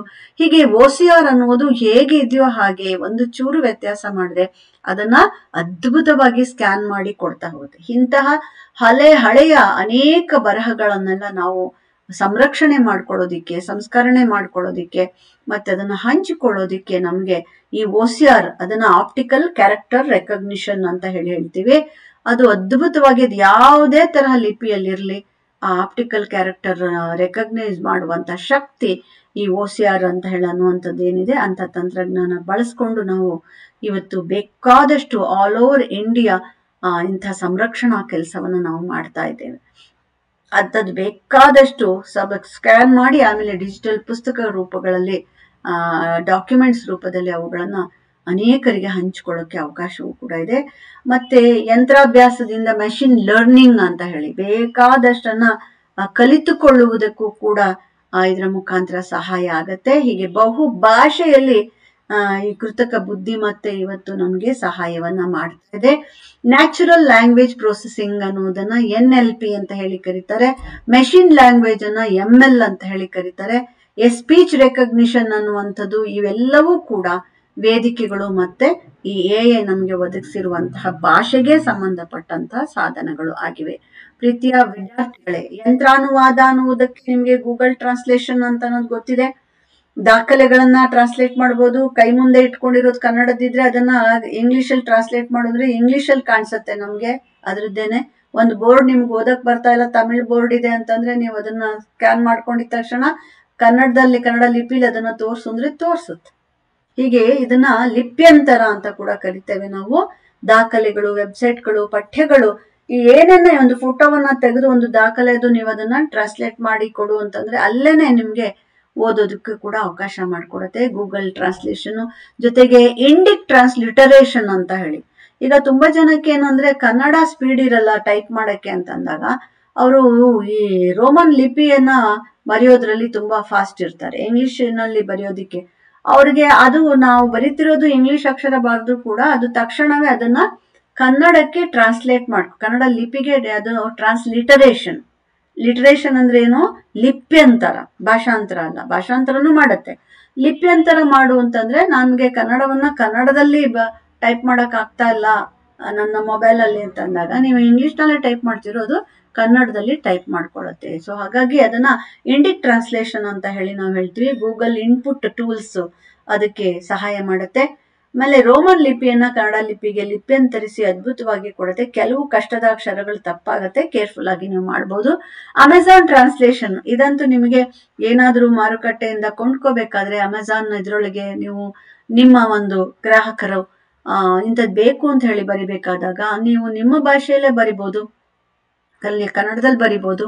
ಅದು ಇಂಗ್ಲಿಷಿಗೆ ಟ್ರಾನ್ಸ್ಲೇಷನ್ ಮಾಡ್ಕೊಳುತ್ತೆ. ಅಥವಾ ಇಂಗ್ಲಿಷಲ್ಲಿ ಮಾಡಿದ್ರೆ ನೀವು ಸಂಬಂಧಪಟ್ಟಂಥದ್ದನ್ನ ತಿಳಿಸಿಕೊಡೋದಕ್ಕಾಗತ್ತೆ. ಈ ವಾಣಿಜ್ಯ ವ್ಯವಹಾರಗಳಿಗೆ ಕೂಡ ಇದು ವಿಶೇಷವಾಗಿ ಅಮೆಝಾನ್ ಅಲ್ಲಿ ನಡೆಯೋದು ವಾಣಿಜ್ಯ ವ್ಯವಹಾರ ಆಗಿರೋದ್ರಿಂದಾಗಿ ಅದಕ್ಕೆ ಸಹಾಯವನ್ನ ಅದು ಮಾಡಿಕೊಡತ್ತೆ. ಇಲ್ಲಿ ಕೆಲವು ಸಣ್ಣ ಪುಟ್ಟ ತಪ್ಪುಗಳಾಗಿದೆ. ವಾಣಿಜ್ಯ ಅನ್ನುವಂಥದ್ದು ಇತ್ಯಾದಿಗಳನ್ನ ನೋಡಿಕೊಂಡು ನೀವು ಈ ಒಂದು PPTಯನ್ನ ಬಳಸ್ಕೊಂಡು ಖಂಡಿತವಾಗಿಯೂ ಕೂಡ ಮುಂದಿನ ಒಂದು ತರಗತಿಯ ಹೊತ್ತಿಗೆ ಈ ಎಲ್ಲದರ ಬೇಸಿಕ್ ಅನ್ನ ತಿಳ್ಕೊಂಡಿರ್ತೀರಾ ಅಂತ ನಾನು ಅನ್ಕೊಳ್ತೀನಿ. ಹಾಗೆ ಸಾಹಿತ್ಯ ಸಂಸ್ಕೃತಿಯ ಡಿಜಿಟಲ್ಗಳು ಕೂಡ ಬೇಕಾದಷ್ಟು ನಮ್ಮಲ್ಲಿದೆ. ಪ್ರತಾಪ್ ಬುಕ್ ಸ್ಟೋರಿ ವೀವರ್ ಅಂತ ಹೇಳಿ ಬರುತ್ತೆ. ಪ್ರಥಮ್ ಬುಕ್ ಸ್ಟೋರಿ ವೀವರ್ ಅಂತ ಹೇಳಿ ಅದರಲ್ಲಿ ಮಕ್ಕಳ ಕಥಾ ಪುಸ್ತಕ ವಿಶೇಷ ಅಂತ ಅನ್ನುವಂಥದ್ದು ಅನುವಾದ ಮಾಡೋದಕ್ಕೆ ಹೊಸ ಕಥೆನ ನೀವು ಬರಿಬಹುದು, ನೀವೇ ಅನುವಾದ ಮಾಡಬಹುದು. ಅವ್ರ ಅವಕಾಶವನ್ನ ಮಾಡ್ಕೊಡ್ತಾರೆ. ಹಾಗೇನೆ ಬುಕ್ಕೋಸ್ಮಿಯಾ ಅಂತ ಹೇಳಿ, ಬುಕ್ಕೋಸ್ಮಿಯಾ ಅನ್ನೋದು ಇದು ಕೂಡ ಮಕ್ಕಳ ಕಥೆಗಳಿಗಾಗಿರ್ತಕ್ಕಂಥದ್ದು. ಒಂದು ಶೈಕ್ಷಣಿಕ ಸಾಮಗ್ರಿಯನ್ನ ಒದಗಿಸುತ್ತೆ. ಕವಿತೆಗಳನ್ನ ಬರಿಬಹುದು, ಸಂಭಾಷಣಾ ಸಾಮಗ್ರಿಗಳನ್ನ ಕೂಡ ಒದಗಿಸುತ್ತೆ. ಬುಕ್ಕೋಸ್ಮಿ ಅನ್ನೋದು ಪ್ರಥಮ್ ಬುಕ್ ಸ್ಟೋರಿ ವೀವರ್ ಇದೆಲ್ಲವನ್ನ ನೀವು ನೋಡ್ಬೋದು. ಹಾಗೇನೆ ಕನ್ನಡದ ಲೈಬ್ರರಿ, ಕನ್ನಡದ ಎಲೆಕ್ಟ್ರಾನಿಕ್ ಬುಕ್ಸ್ ಮತ್ತೆ ಅಧ್ಯಯನ ಸಾಮಗ್ರಿಗಳು ಬೇಕಾದಷ್ಟು ಡಿಜಿಟಲ್ ಲೈಬ್ರರಿಗಳು ನಿಮಗೆ ಸಿಗತ್ವೆ. ಅದರಲ್ಲಿ ಕನ್ನಡದ ಅನೇಕ ಹಳೆಯ ಕಾಲದ ಪುಸ್ತಕಗಳು ನಿಮ್ಗೆ ಈಗಾಗಲೇ ಡಿಜಿಟಲ್ ಮಾಡಿ ಇಟ್ಟಿದ್ದಾರೆ. ಬೇರೆ ಬೇರೆ ಲೈಬ್ರರಿಗಳು ನಿಮ್ಗೆ ಆಕ್ಸೆಸ್ ಅನ್ನ ನಿಮ್ಗೆ ಒಳ ಹೋಗೋದಕ್ಕೆ ಅವಕಾಶ ಮಾಡಿಕೊಡುತ್ತವೆ. ನೀವು ಅಧ್ಯಯನವನ್ನ ಮಾಡ್ಕೋಬಹುದಾಗತ್ತೆ. ಕನ್ನಡದ ಡಿಕ್ಷನರಿ ಆಪ್ಗಳು ಕೂಡ ತುಂಬಾ ಅದ್ಭುತವಾಗಿ ಡಿಜಿಟಲ್ ವೇದಿಕೆಗಳು ದೊರಕ್ತಾ ಹೋಗ್ತವೆ. ಅಂತರಲ್ಲಿ ಶಬ್ದಕೋಶಗಳು ನಿಮ್ಮ ಹೊಸ ಪದ ಕಲಿಕೆಗಾಗಿ, ಮತ್ತೆ ನಿಮಗೆ ಒಂದು ಪದ ಗೊತ್ತಾಗಿಲ್ಲ ಅಂದ ತಕ್ಷಣ ಇಮಿಡಿಯೇಟ್ ಆಗಿ ಒಂದೇ ಡಿಕ್ಷನರಿ ಮನೇಲಿ ಇಟ್ಕೊಂಡು ಒದಾಡ್ಬೇಕಾಗಿಲ್ಲ. ನೀವು ಯಾವ ಭಾಷೆಗೆ ಬೇಕಾದ್ರೂ ಒಂದು ಪದದಿಂದ ಅನುವಾದ ಮಾಡಿಕೊಂಡು ಅದನ್ನ ಶಬ್ದಕೋಶವನ್ನ ಕಲಿಯೋದಿಕ್ಕೆ ಬೇಕಾದಷ್ಟು ಡಿಕ್ಷನರಿಗಳು ಕೂಡ ನಿಮ್ಗೆ ಸಿಗತ್ತೆ. ಹಾಗೆ ಇನ್ನೊಂದು ಸರ್ಕಾರದ ಸ್ವಾಮ್ಯದ ಸ್ವಯಂ ಅನ್ನುವಂಥದ್ದು ನಿಮ್ಗೆ ಅನೇಕ ಕಾಲೇಜ್ಗಳಲ್ಲಿ ಇದ್ದಾಗ ಇದ್ರದ್ದು ನೆನಪುಗಳ ಬಂದಿರ್ಬೋದು. ಇದು ಎಂತಹದ್ದು ಒಂದು ವೇದಿಕೆಗಳು ಅಂತಂದ್ರೆ ಈಗ LMS ಅಂತ ಲರ್ನಿಂಗ್ ಮ್ಯಾನೇಜ್ಮೆಂಟ್ ಸಿಸ್ಟಮ್ ಅಂತ ಕರ್ನಾಟಕದಲ್ಲಿ ನಾವು ಮಾಡಿದರೆ ಈಗಲೂ ಕೂಡ ಇದೆ. ಅದು ಈ ಸ್ವಯಂ ಅನ್ನುವಂಥದ್ದು ಭಾರತ ಸರ್ಕಾರ ಕೊಟ್ಟಂತಹ ಒಂದು ಉನ್ನತ ಶಿಕ್ಷಣ ಕ್ಷೇತ್ರಕ್ಕೆ ಕೊಟ್ಟಂತಹ ಒಂದು ಆಪ್ ಅದು. ಇವೆಲ್ಲವೂ ಕೂಡ ನಿಮ್ಗೆ ಅಧ್ಯಯನ ಸಾಮಗ್ರಿಗಳನ್ನ ಒದಗಿಸಿಕೊಡೋದ್ರಲ್ಲಿ ಬಹಳ ವಿಶೇಷತೆಯನ್ನ ಪಡ್ಕೊಂಡಿವೆ ಅಂತ. ಅಂಡ್ ಡಿಜಿಟಲ್ ಸಾಹಿತ್ಯವನ್ನ ನೋಡಿದಾಗ ಕನ್ನಡದ ಕೃತಿಗಳು, ಬುಕ್ಸ್ಗಳು, ಆಡಿಯೋ ಬುಕ್ಸ್ಗಳು ಮೂಲಕ ಕನ್ನಡ ಬೇಕಾದಷ್ಟು ಇವತ್ತು ಜಗತ್ತಿನಾದ್ಯಂತ ಮುನ್ನುಗ್ತಾ ಇದೆ. ಬೇಕಾದಷ್ಟು ಪ್ಲಾಟ್ಫಾರ್ಮ್ಗಳು ಕನ್ನಡದಲ್ಲಿ ನಿಮ್ಗೆ ಕಂಪ್ಯೂಟರ್ನಲ್ಲಿ ಸಿಗುತ್ತೆ. ಪ್ರೀತಿಯ ವಿದ್ಯಾರ್ಥಿಗಳೇ, ಇದಿಷ್ಟು ಕನ್ನಡ ತಂತ್ರಜ್ಞಾನ ಹೇಗೆ ಮಾಹಿತಿ ತಂತ್ರಜ್ಞಾನದ ಜೊತೆಗೆ ಸಂಬಂಧವನ್ನ ಇಟ್ಕೊಂಡು ಯಾವ ರೀತಿಯಲ್ಲಿ ಮುನ್ನುಗ್ತಾ ಇದೆ ಅನ್ನುವಂಥದ್ದನ್ನ ನಾವು ಗಮನಿಸ್ಕೊಂಡಿದ್ವಿ. ಮೊದಲನೆಯ ಚಾಪ್ಟರ್ ನಲ್ಲಿ ಇದರ ಬೇಸಿಕ್ ಆದಂತಹ ಈ ವಿಚಾರಗಳನ್ನ ನಾನು ತಿಳಿಸ್ಕೊಡ್ಬೇಕಾಗಿತ್ತು. ಇಲ್ಲಿಗೆ ನಮ್ಮ ಮೊದಲನೆಯ ಮುಖ್ಯವಾದ ನಿಮ್ಮ ಸಿಲೆಬಸ್ ನಲ್ಲಿ ಇಟ್ಟಿರುವಂತಹ ಅಧ್ಯಾಯ ಮುಗಿಯುತ್ತೆ. ತಂತ್ರಜ್ಞಾನದಲ್ಲಿ ಕನ್ನಡದ ಪಾತ್ರ ಏನು, ತಂತ್ರಜ್ಞಾನದ ಜಗತ್ತಿನಲ್ಲಿ ಕನ್ನಡದ ಆ ಒಂದು ತಂತ್ರಜ್ಞಾನವನ್ನ ನಾವು ಹೇಗೆ ಬೆಳೆಸ್ಕೊಂಡಿದ್ದೀವಿ, ಕನ್ನಡ ಅನ್ನುವಂಥದ್ದು ಇವತ್ತು ಸಾಮಾಜಿಕ ಜಾಲತಾಣಗಳಲ್ಲಿ ಯಾವ ರೀತಿಯಲ್ಲಿ ಮುನ್ನುಗ್ತಿದೆ ಅನ್ನುವಂಥದ್ದನ್ನು ನೀವು ತಿಳ್ಕೊಂಡ್ರಿ. ಕನ್ನಡದ ಡಿಜಿಟಲ್ ಯುಗಕ್ಕೆ ಒಂದು ಅಗ್ರಗಾಮಿ ಭಾಷೆಯಾಗಿ ಕನ್ನಡ ಮುನ್ನುಗ್ತಾ ಇದೆ. ಆ ಕೆಲಸವನ್ನ ನಾವುಗಳು ಕೂಡ ಮತ್ತಷ್ಟು ಮಾಡೋಣ, ಕನ್ನಡವನ್ನ ಮುನ್ನುಗ್ಸೋಣ ಅಂತ ಹೇಳ್ತಾ ಇವತ್ತಿನ ತರಗತಿಯನ್ನ ನಾನು ಮುಗಿಸ್ತಾ ಇದ್ದೇನೆ. ನಿಮ್ಮೆಲ್ಲರಿಗೂ ಈ ತರಗತಿ ಮಾಹಿತಿ ಪೂರ್ಣ ಮತ್ತು ಇಷ್ಟವಾಗಿದೆ ಅಂತ ಹೇಳಿ ನಾನು ಭಾವಿಸಿದ್ದೀನಿ. ನಮಸ್ಕಾರ.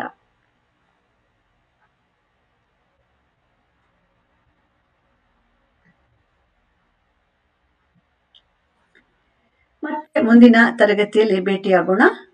ನಮಸ್ಕಾರ, ವಂದನೆಗಳು.